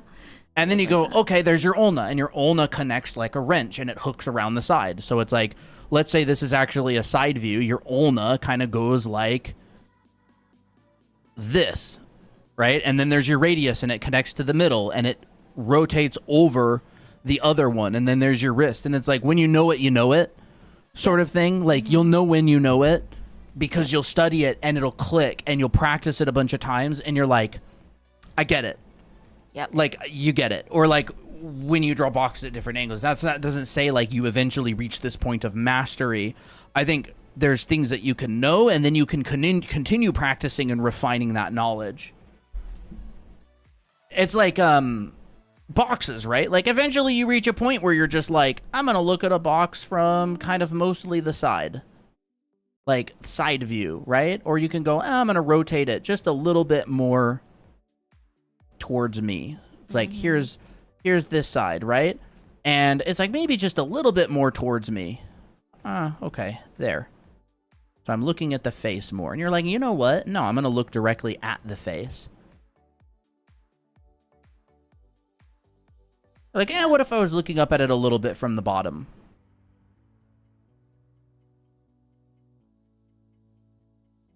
Like, you know what I mean? Like, you'll know when you know. You'll be able to do it pretty well. It takes a lot of practice to get to that part. And it's like, well, maybe, what if I'm like looking at it down from the top?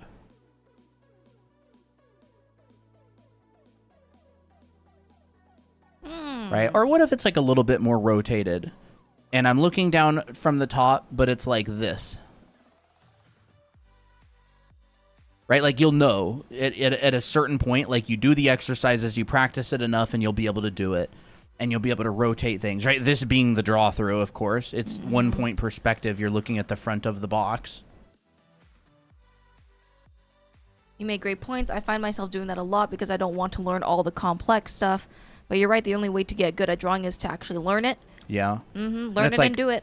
When do you know that you're good enough at English to be able to comment in English and get your point across? It's like, was there a definitive point, or do you just start realizing, hey, that person understood me? Yeah. Drawing is kind of like that. You practice and you practice and you practice, and eventually you're just like, I can kind of get my point across. You love the smiley cube? And it's like, it's so powerful, right? Because you're just like, what about smiley cube with another box that comes off like this?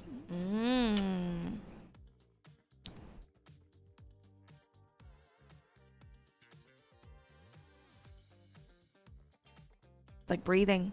Yeah. And that's not to say like you should only move on to the next topic when you do it like breathing. It's just you're gonna learn over time. Right? And you're just like, oh. Smiley cube has a little Roblox. little body now. Yeah. And now it has like a little backpack on. Little bedroll. Little bedroll. Maybe we have it coming out of the side there, or coming out of the side there, or here's my bedroll.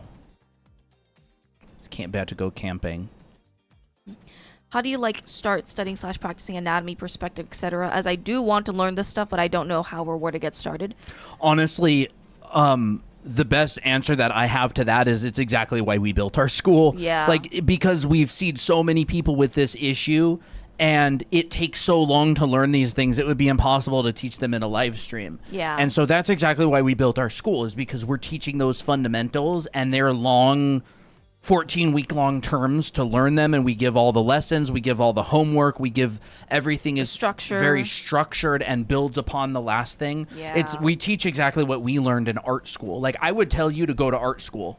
Yeah. But I don't want to tell you to spend $250,000 in art school, because that would be ridiculous and not everybody can go. Yeah. So we built the next best thing. Yeah. So like that's exactly why we built it. It's like you go through simple lessons like this, right? Like, oh, here's like getting the hang of 1 point, 2 point, and 3 point perspective. Here's the concept of how boxes are made.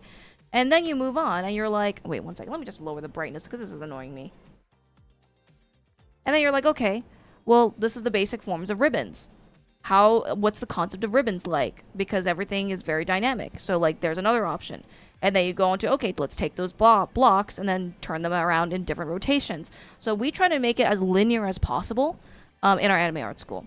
Yeah, so like you know, here, I would teach you on stream, but it would be hundreds of hours. It would. And you would also, in the meantime, have to go and practice something for 20 hours. And like, it's just physically impossible to do on live stream or like that, right? Like that's exactly why we built our school, is because we're just like, oh my gosh, fundamentals, like people need to know the fundamentals and they need to learn them. Yeah. How do we teach them the fundamentals? Oh, we'll just build a school online that they can go through at their own pace. Yep.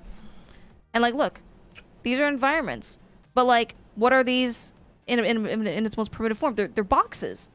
This is a box, and you're drawing little sheets of paper overlapping it.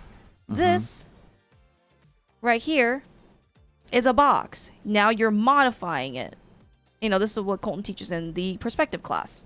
So it's like you're taking things one step at a time and you're making things gradually more complex, because you can't expect someone to just, I don't know, 3D print a drawing on the paper just like that, you know? So then afterwards you learn all that, and then you're like, okay, let's put it all together and create a scene. And then this is what you do in the final for this class. And then you're like, okay, well, how do I render? Well, rendering is like, okay, you take those same primitive forms and then you put light on it. How to calculate the light? Well, you got to know some perspective for that, right? So everything builds upon itself. Yeah. So like, yeah. Oh, so cute. I'm drawing around it now for some reason. I don't know why. It's my little box Box-kun. kun. Yeah. And just, more examples. Like this is all just component skills that turn into batch skills. Yes. Learn the basics of perspective, then learn the basics of lighting. Yes, guess what? We go all the way up here to... What are you trying to look for? Boxes, 1 point. Oh, here it is. We go and learn this. We learn how to do boxes in 1 point perspective, right? And then we learn perspective. We practice it. We practice intuitive perspective right here. And then we go into understanding landscapes and how they work, right? This is in the perspective class. And then we come down here and we actually draw a full scene using reference and from imagination a lot of the way. And then we reference small details and stuff. And then we come down here and we go, well, how do we paint it? Oh, well, we start with very simple stuff like how to render blocks and cones and cubes and stuff, right? Cast shadows. We learn how to color. We learn color theory, colored lighting, color temperature, all relativity, all of that. We go into materials. We learn how to do wood, metal, stone, grass, the properties like subsurface scattering, reflectivity, metallic. We learn how to make grungy materials, metal, wood, all that kind of stuff, right?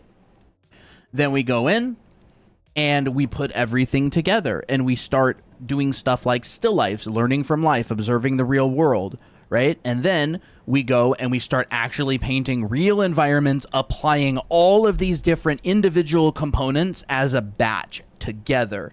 And then we come in and Christina goes, all right, now I'm going to add a character to it. Oop. And there it is. And like, that's how we get to the final. Like these things take months and months to learn. And then you have to practice putting them together.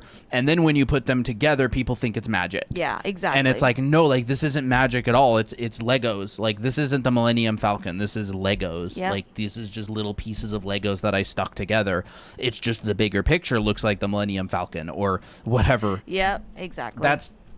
That is the process to learning this stuff, and it takes a really long time. It requires a lot of structure and practice, and you have to learn things individually on their own because those individual things are really hard. They are. And then once they get easier, you learn another thing and you stick them together. Yep. And then you stick them together. And so a professional artist, what they're doing is they're just switching back and forth really fast between things like color theory. Okay, back to composition. Okay, back to anatomy. Back to okay, values. Proportion. Back to values. Okay, is this working? Oh, my lighting's off. Light direction, cast shadow. Like, it's like you learn all of these component skills, and then when you put them together, you're bringing them up and then you're putting it away. It's like a filing cabinet, and there's a file for each skill. There's perspective, anatomy, foreshortening, color theory, composition, design, storytelling, reference. And you're opening the drawer and you're going, I'm working on the character. I pull out the costume design sheet. I pull out the anatomy sheet. And then you go, okay, now I want to work on the building. You put those away and you pull out the architecture sheet. You pull out the perspective sheet. You pull out the, scaling sheet. That's what like you're doing in your brain is you're pulling up these skills that you've developed in the past. Like Christina pulled up her box drawing ability. I keep popping into the microphone. She pulled up her box drawing ability to draw the basket with flowers. Yeah. And then she pulls out her color theory ability to draw the lighting on the basket. And then she pulls up her costume and clothing drawing to draw Tira and Miki's dresses. And then she pulls up her hand drawing skill in order to draw their hands. You know what I mean? Like you're pulling up all these individual components that you learn. The problem is they take a long time to learn because each individual one is very difficult. You can't learn them all at the same time. You have to learn them separately. Yeah. Like I hope that makes sense. I mean, as we've mentioned before, like learning, you can't just learn it the easiest, the fastest way. Like this is a language. Like you didn't, I don't know, started perfectly speaking in a few months as a baby. It took years. Yes. And you just accept the fact that it's going to take a while and focus on enjoying it as you do it every day because the fun is in the learning. Yeah. And the learning's never going to stop. So it's like, oh my gosh, unlimited stuff to do. I get to learn for the rest of my life. Yeah. Fall in love with learning. And eventually you'll wake up one day and people will be like, oh my gosh, Peter, do you do commissions? Yeah. Do you do commissions? Oh my gosh, how do you draw so good? It's like, wow, I didn't even think about that. I was just focused on enjoying the moment and drawing.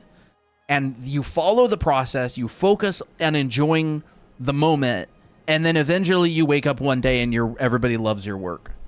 Yep. Like, that's what I would say. It's like, no, you can't learn art fast. It's not possible. Nobody can. Fast is 5 years. Fast is 3 years. Accept it. Focus on enjoying it in the moment. You can enjoy drawing your character today at any level. Like, you can. Like, I strongly believe that. We run challenges in our community. To make it fun. And any level is welcome. Yeah. And it's like, you don't have to be amazing. You can have fun doing art at any level. I strongly believe that. Yes, absolutely. And that's like what our channel is all about, is we want to teach the fundamentals and we want to help people get good, but it takes a while, so we want to have fun during that time. I don't know. That's what I was thinking. So true. That's how I do it. That's how I show up every day and do 1,000 anime heads, right? Oh, that's nice, Nev. Nev says, I will say as a student, it makes you excited to see what you understand, see that you understand it more as you continue. You start feeling slow, but then you get excited at the improvement. Oh, yeah. Like, that's how I felt when I was taking my first figure drawing class. I was like, oh my gosh, things are clicking. Oh my gosh, I can do so much more stuff. Like, I remember specifically, I was like, oh my gosh, I can't wait to make like a Ray piece, an old Ray piece, and use what I figured out. And that's the oh my awesome gosh, thing. like, You'll see, like, 6 months down the road, you will redraw an old image, and you'll have gotten so much better. You're like, wow, that's awesome. Are you a pro yet? No, but there's progress, and you're like, this is awesome. Yep. Hi, friends. I'm considering to do your 6 months course about a year. I'm drawing for 1 year now and see progress, namely in figure drawing. Can I use Clip Studio Paint for this course? Absolutely. Yes, absolutely. Clip Studio Paint is a phenomenal program. You can definitely use it in anime art school. Just check it out here. 54 and play guitar. It take a while to learn. I'm learning to sing too. It takes a long time to learn breath control. Awesome. That's cool. I've That's always fun, wanted to yeah. take proper vocal lessons. Music, I would think, is something else that takes a really long time to learn, and you would have to focus on enjoying it on a daily basis. That's with any like kind of art theme. Yeah. You know. I hate to say it, but art, it takes so long to get good that it's not a good motivator. Getting good is not a good motivator alone. Yeah. I would say it's a good motivator if you use it with other motivators. Getting good at art, like professional level, it doesn't happen fast enough that it'll make you jump out of bed every day, in my experience. Yeah. It's slow, but it's on the back burner. What makes you jump out of bed? Finishing an illustration of your OC that you really worked hard on. Yeah. What makes you jump out of bed? Colton and Christina reacting to your challenge art on stream. What makes you jump out of bed? A new thing that you've been working on that you're finally having a breakthrough on after a week. What makes me jump out of bed?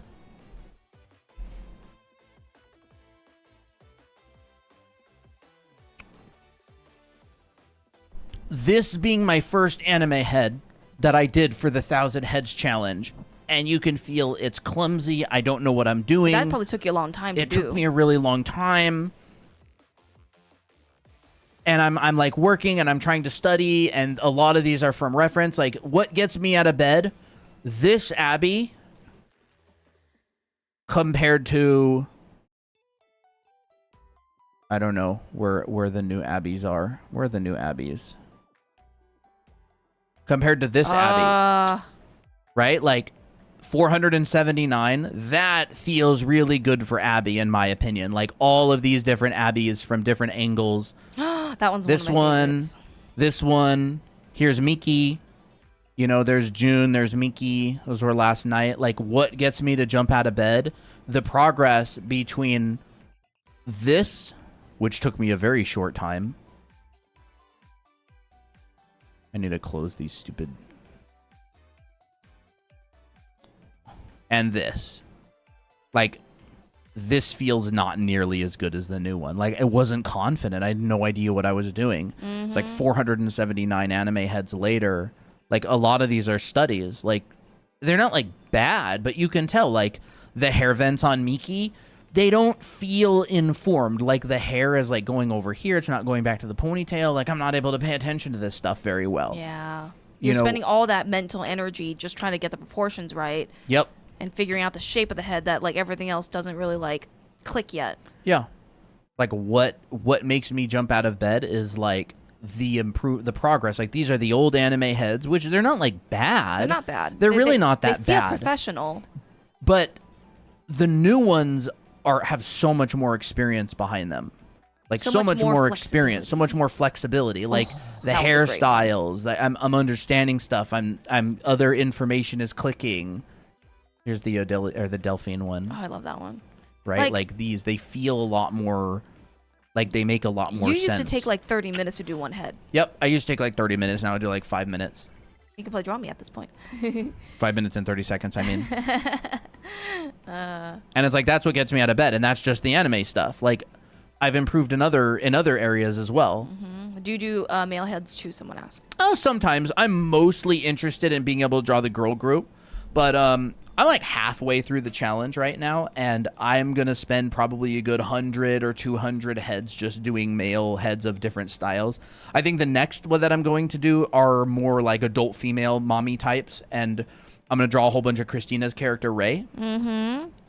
But I've actually done a lot of male head practice. It's just the planes of the heads like this. So I'm not too concerned about it. Actually, gotta use the bathroom. Male heads are more geometric and tend to be easier, especially if you know perspective already. So this is a male head. It's just not. It's like what Christina was showing, right? This kind of thing I'm not too concerned about. But yes, I'm going to do male heads. I've not done a lot already.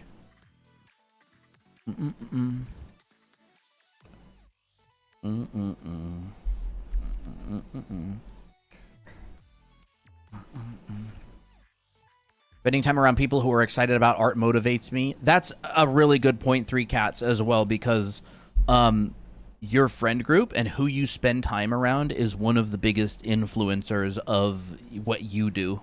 For sure. Absolutely, for sure. You know, people say you're the summary of the 5 people you spend the most time around.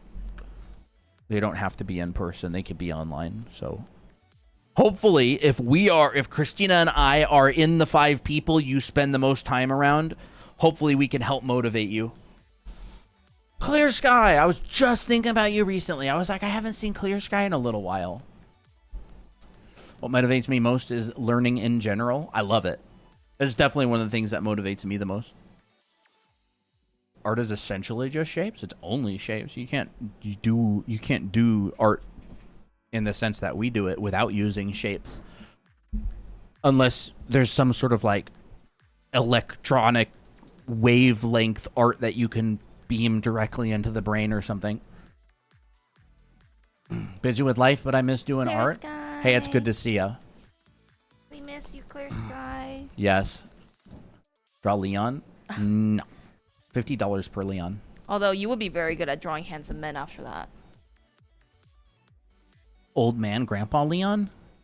More like Young hot. Leon? I'm gonna have to eventually. Young Leon, I'm old certainly not Leon. gonna show Fox or Lau. He definitely aged very well, though.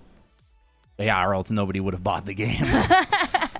That is true. I think I heard He y'all would had look great as a grandpa. some classes coming up. We're in the middle of a term for perspective right now, but we have not announced anything new. Maybe we should. What do you want to learn? What would be a class that you would take, Clear Sky? Or anybody in the chat, if you're taking classes right now from us or you want to take classes, what would be the sort of class that you would want to take?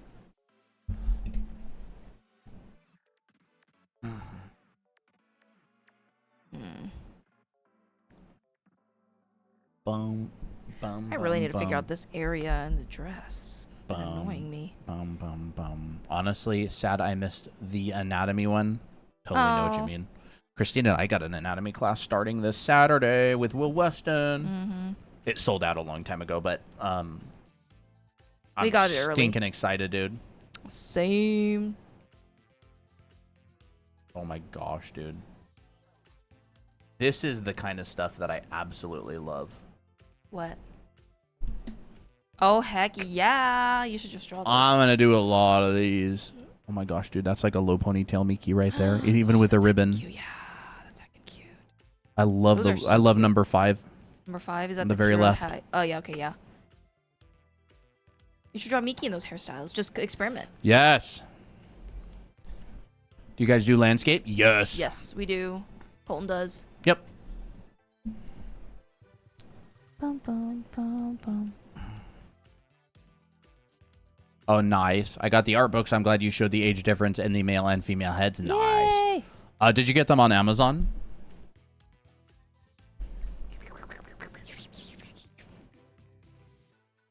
Technically, Have you done a these are- background live class yet? Not really. You would need some preliminary stuff, but I'd like to run classes that we don't need any like prerequisite knowledge for. Yes? Awesome. Hey, if you like the books, if you don't mind, if it's not too much trouble, you know, if you could go leave us a review on Amazon, that would be amazing. Please. You don't have to or anything. It would just, you know, mean the world to us. We jump for joy and celebrate. Nothing big. No big deal, you know.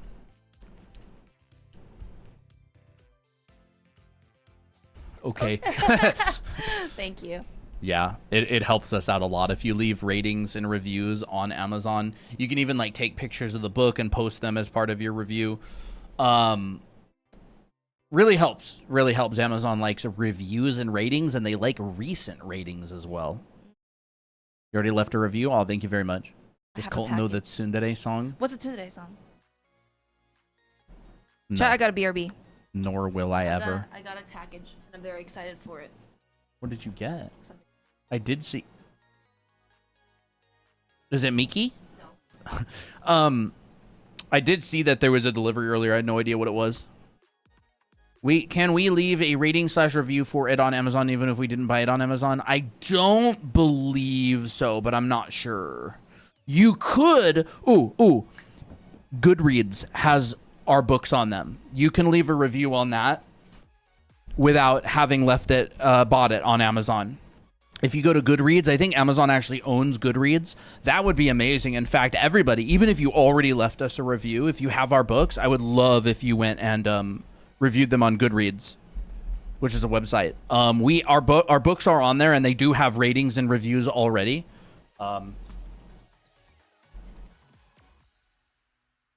Anime Academy Goodreads. Yeah, we only have 3 ratings on our book volume 2 on Goodreads.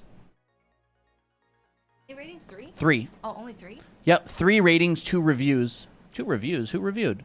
Excellent book. As an adult, I learned a lot. This book is perfect like the first one. I hope they release another. The only problem is Amazon. They sent me a wet book. Oh, Some of the pages were wet when it arrived. They never packaged books properly. I bought 3 books along with this, and only 2 is in good shape. That's crazy. Oh, no. This is an amazingly helpful book. Oh, thanks. It helped improve my art a ton. Yay! Very nice people. Like, so nice. I gotta be honest. Honestly, the world is held up by people who go out of their way to leave ratings and reviews. Mm-hmm. For some reason, it says that we have 5 books, and it's book 1, book 2, book 2, book 1, and book 2. What? It's the test print versions. Oh. For some reason. It's so annoying. Why does Goodreads have the test print versions of our books? That's weird. That doesn't make any sense, bruh. Test prints. No, not wet books. I hate that. This is so dumb. Whatever, it don't matter. Yeah, they like have the test print author copy version on Goodreads for some reason. See? That's weird. I'm sure it's a weird problem that they have. No. Whatever. Just make sure you're actually reviewing the real books, not the Not the test prints. yeah, not the test print ones. Book 1 has 51 ratings though. That's crazy. Only 3 reviews.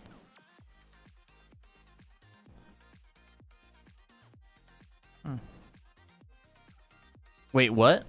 What? I got something for you, but if you want to look at it after stream. Okay. Is it stream safe? Yeah, it's stream safe.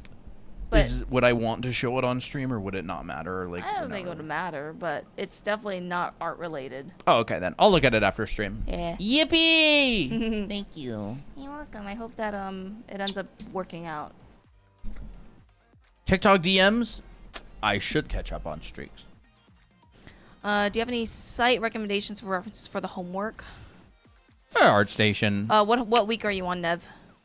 Oh, sorry. I thought you were a live student. Oh. I have no idea, dude. Week 1. Pinterest is fine. Great. Now I just texted is the number 1. So, wait 1 second. Can you, Nev, can you remind me what the homework is for week 1? I'll make it consistent. I'll send Dahlia one. I'm as sure well. it's like just a lot of portrait studies. That's just doing, like guidelines and stuff. Is that it? I know it's like also the skull and stuff. Head construction, like portraits, yes. Pinterest has a lot of great references. The references that I used were from, I think, Pexels, which is a royalty-free one. But you can do like, you can do Pinterest. They have really good. Some of them have really good portraits if you know where to look. Let me go and look. No idea. Never heard of Fox. So let me see. Like if you look up portrait men, for example, I would look for references that look like this. Let me just change my brightness. Thank you for sharing our stream. No, I'm not gonna play it on stream. You crazy? 1 second. I gotta find some good examples.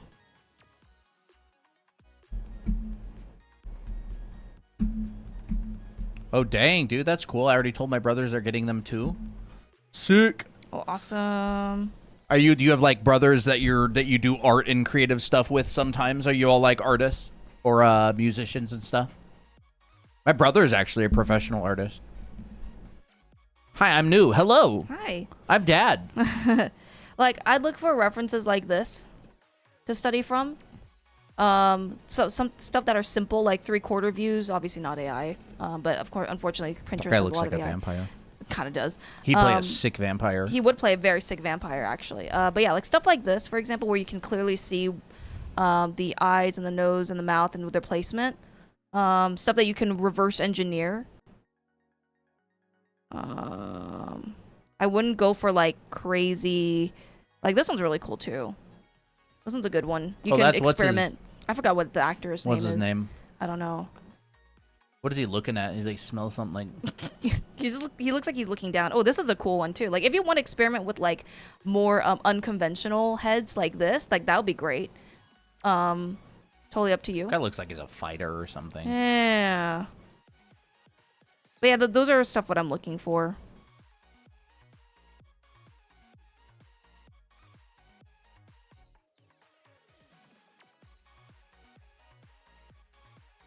Did we Adrian watch Brody? a movie last night?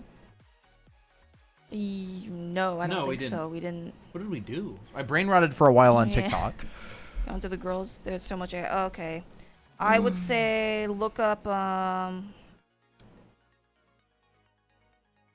yeah, I can see why you're asking about references.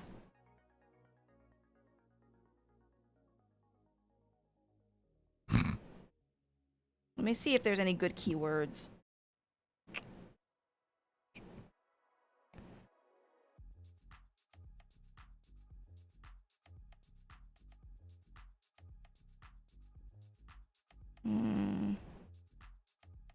What I would do... Oh, this one's a good one. This one has nice lighting, but also has pretty good angle. Doesn't look AI. I would go on, like... I would look up an area... You can... Let me think. I would look up, like a picture that gets you in the right direction. So, like, this, to me, is like, okay, feels real. Nice lighting. Let's look for something a bit more artistic. Oh, let's see this one. Okay, that looks kind of fun. And, we'll probably take you some time. Oh, this one's a really good one. This one's like a woman, but, like, older. And, like, I'm now on a rabbit hole where, like, there's more likely the chance of no AI images. This one's a really good one.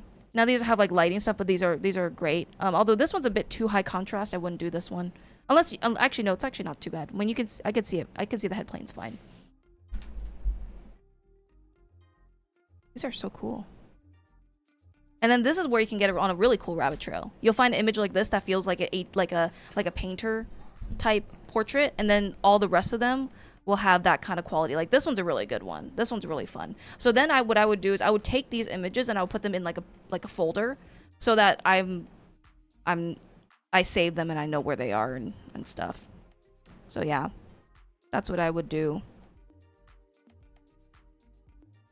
It is very unfortunate that Pinterest is so full of AI stuff. It's just ridiculous. I don't know why they don't have like a filter or something. They'll be like, oh, don't show XYZ results. But yeah, Unsplash is also a good site for some portrait references. Yeah, probably Unsplash. I think Unsplash is also has a bunch of royalty-free stuff. Yeah. Yeah. Actually, I am quite impressed with Pexels. Pexels. That one actually has a good amount of like good portraits to study from. Yeah, we've seen Mashal. Fox, what is this? So have you guys seen Mashal? Yeah, I was rewatching it and it's halitosis. You know what halitosis is, Colton? Huh. Do you know what halitosis is? Halitosis? It's bad breath. That's a funny description for like. It was pretty bad, I'm not gonna lie. It was like junk food. Was that what you meant to say? Oh, you said and it's hilarious. No, that's funny. It was funny, but it was bad. Funny, but like it was you bad. can have bad and funny. Yeah. I totally think it was pretty terrible though, and we never finished it. It was funny. It was like funny. A really really silly One Punch Man mixed with Harry Potter. Yeah. I think that was the vibe. Did not take it so seriously at all. Yeah. It was funny. What? The thing is, after we saw Avatar: The Last Airbender, like we were watching Mashal and then we decided to watch Avatar: The Last Airbender, and then we were so spoiled with the dialogue that when we watched Mashal we were like, crap, I missed the dialogue from Avatar, and it kind of ruined it for us. It kind of ruined it for me a little bit. I'm like, oh man, I can't watch it without without the dialogue anymore. Yeah, I mirrored the drawing. This was originally in the other orientation, but I kind of like this angle. It's kind of nice. I've been noodling on this piece for way too long, but like there's still so much like unresolved things that I'm like, oh, I have to do this now, do that, and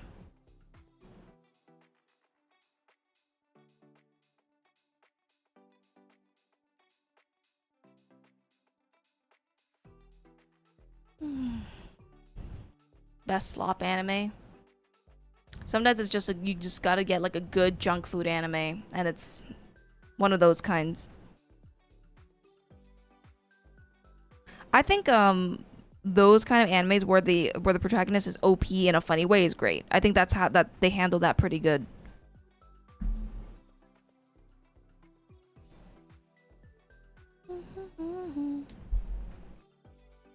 Bye bye. Have a good one. Bye. What do you do when your client threatens you to use AI on your art? I don't really know what that means. Threatens? I don't think they would ever threaten. I don't know what it means. I don't know what it means either.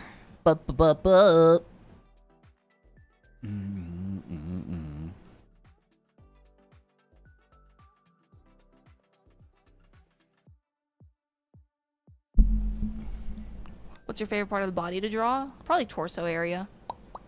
It's fun. It's a fun area. Thoracic arch. I personally like drawing this area, the upper shoulders. I don't know. For some reason, it's really satisfying. I'm bad at all of it. No, you're not.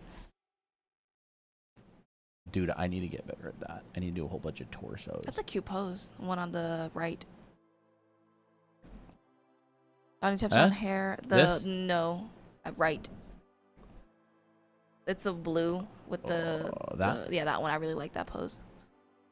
Body tips on hair and how to color and draw like the basics. I have a how to render hair series which covers some color in our YouTube channel, Any Penny. It's like rendering hair basics or something, and I have like a part 1, part 2, part 3. One covers values, then form, and then color. So you can check that out if you want. Come on, roll over the carpet. We should switch the wheels at some point. Y'all ever have a generational run on Pinterest? Generational run? Yeah, where you just get banger after banger after banger.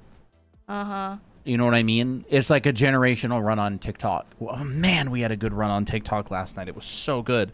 There was the guy that eats the big piece of ginger, and there were girls in the background who reacted to it and I was just like, oh my gosh, that so reminded me of like a Miki and Tira situation. It was so It's funny. It was so funny. Like, dude, just check this out. You right? You ready? Mm-hmm. This is Miki and Tira in the background.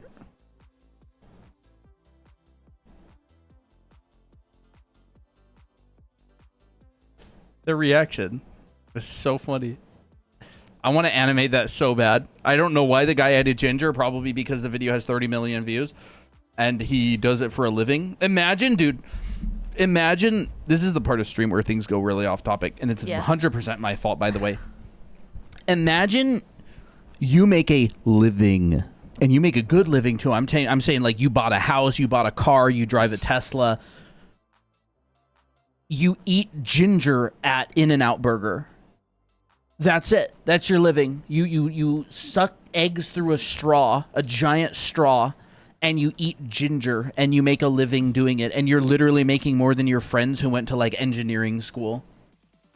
Yeah. What a time to be alive. What a time to be alive, that's for sure. Like, I'm not even kidding.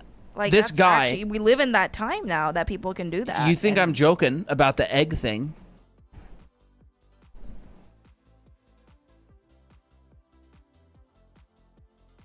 This guy does this for a living. I guarantee it. At least he doesn't have to drink all of them. Maybe he did. I haven't watched the whole thing.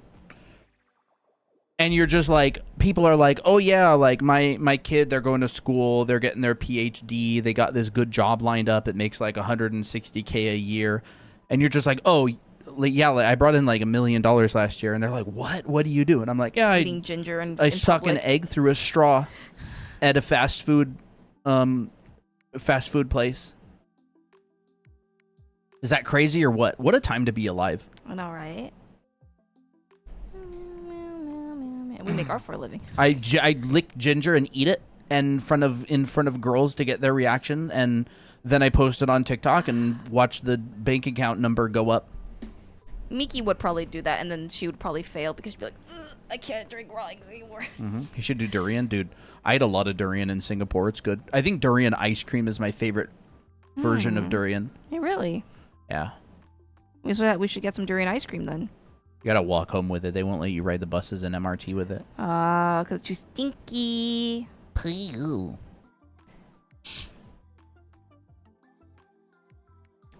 Rotoscope? That's what I was thinking, Fox. What?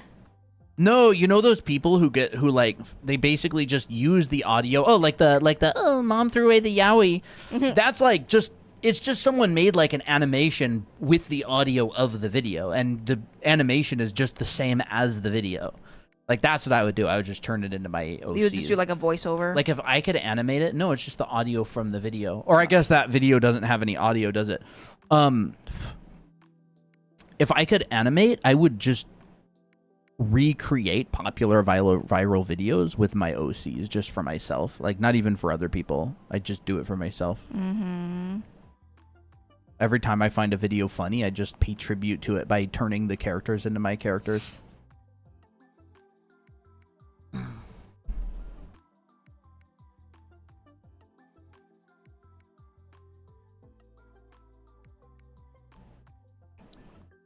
But I mean, like, I can't really say anything like, okay, this guy, eats ginger and sucks eggs through straws, but I talk about it on stream. Like, I live stream and I talk about it, and like, this is what we do for a living. So, I mean, who am I to judge? Yeah.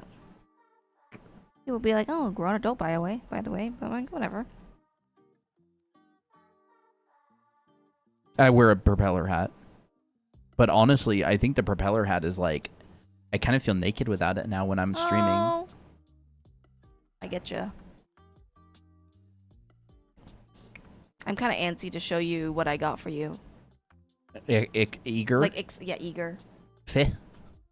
Feh. You get me Robux? No. Can you make a Miki VTuber model? No, I don't know how to 3D model. I don't know. We would have to hire someone to do that. They're like $10,000 to make a good one, but I would 100% be Miki. I'd need a voice changer. I would 100% stream as Miki. I'm not even kidding. Christina and I actually legitimately discussed that in the past as well. We were just like, what if we actually streamed as Miki and Miko. Remember? Yes, I do remember that. We thought about it. I do. Yeah, I we did would think of- at some point probably. PNG tuber? Yeah, we could do that. I don't. We're not. I don't like it. It feels. I'm not like. You have to do it well. Like, I wouldn't want to just do it to do it. I would want to do it well. I've reached the ultimate laziness. I'm laying on my chair and I just have the microphone in front of my mouth. Maybe it's about time we wrap up soon or something. Maybe we'll go later. We'll go to stream later tonight Good. or something. Oh, that's not a bad idea. 7:30. You want to stream again tonight later and do Roblox-y draws? Roblox? Yeah, sure. Roblox? Why not? Roblox? You're my idol, Colton. Sorry. I wish my wife did art. That was not even, that wasn't even fake. I genuinely laughed.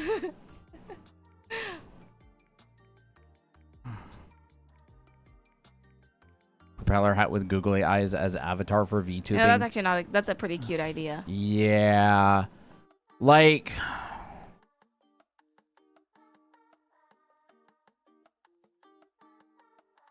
you could do the art for it and hire someone to rig it. That would be really smart. Maybe we should do that as like a little side project for fun. Yeah.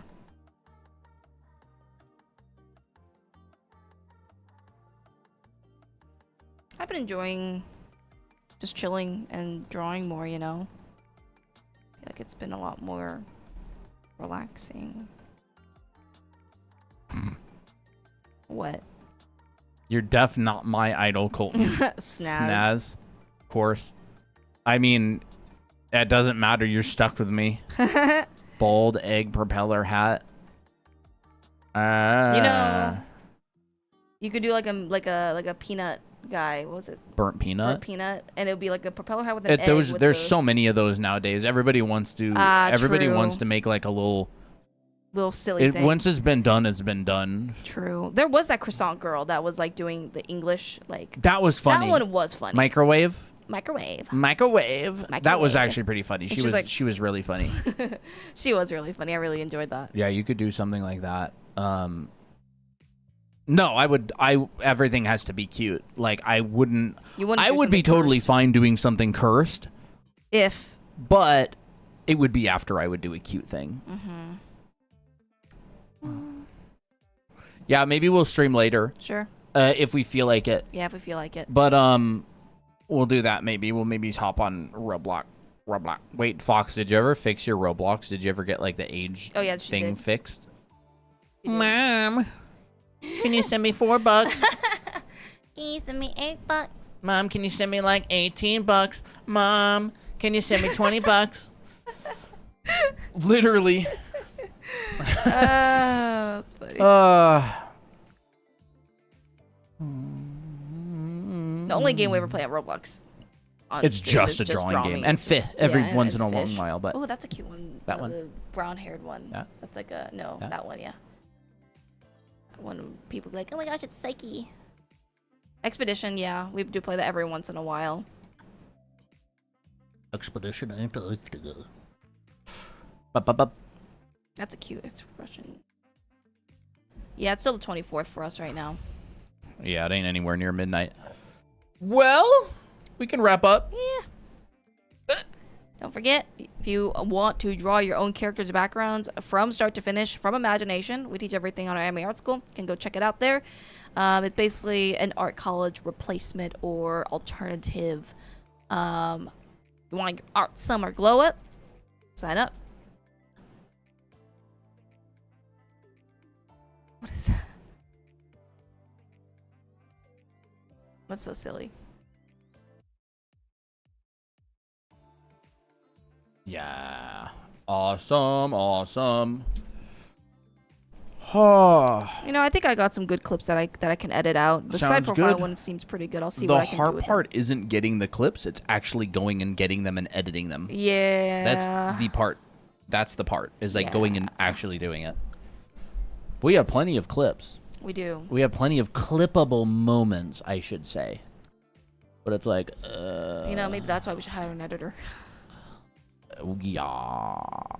you have to have someone good, or else the Yeah. videos aren't gonna do well. Like you and I are actually pretty good at making content, but if you want to hire an editor that can clip you and make really good content, you have to get someone who's really good. True. Like you're stinking just the head video that you made is at like 600,000 views. Yeah. If you wanted to hire an editor that could get consistent viral videos, they're really expensive because they're good. They're trained. Yep. They trained in the art of brain rot, just like us. Retention. That's very true. Sounds good. All right, everybody, have a great, phenomenal night. Yes. We did announce the mystery challenge, by the way. That is in the Discord server, all right? The mystery challenge is before and after. 2 artworks showing a small change. Haircut, outfit, mood, etc. So you're essentially doing a little artwork of the before and you're doing a little artwork of the after. It does not have to be a super specific thing. It can be like an outfit change or a mood change or a whatever. It could be I don't even care, like that character's hands. Maybe you draw their nails differently or something. That would be like a Lao type one. She's like, oh, I drew Althea and I drew her normal nails, and then after she got her nails done. Like that could That's be cute. fun. That would be totally fine. Yeah. So anyways, I will see y'all later. Thank you for hanging out and showing up. We may do Roblox later tonight and chill and practice art and stuff, but I'm not sure yet, honestly. see. So we will. By the way, Talk to you Ronan later. Colton did respond to your idol comment, so you did get answered. Huh? Oh, yeah. I mute people who complain.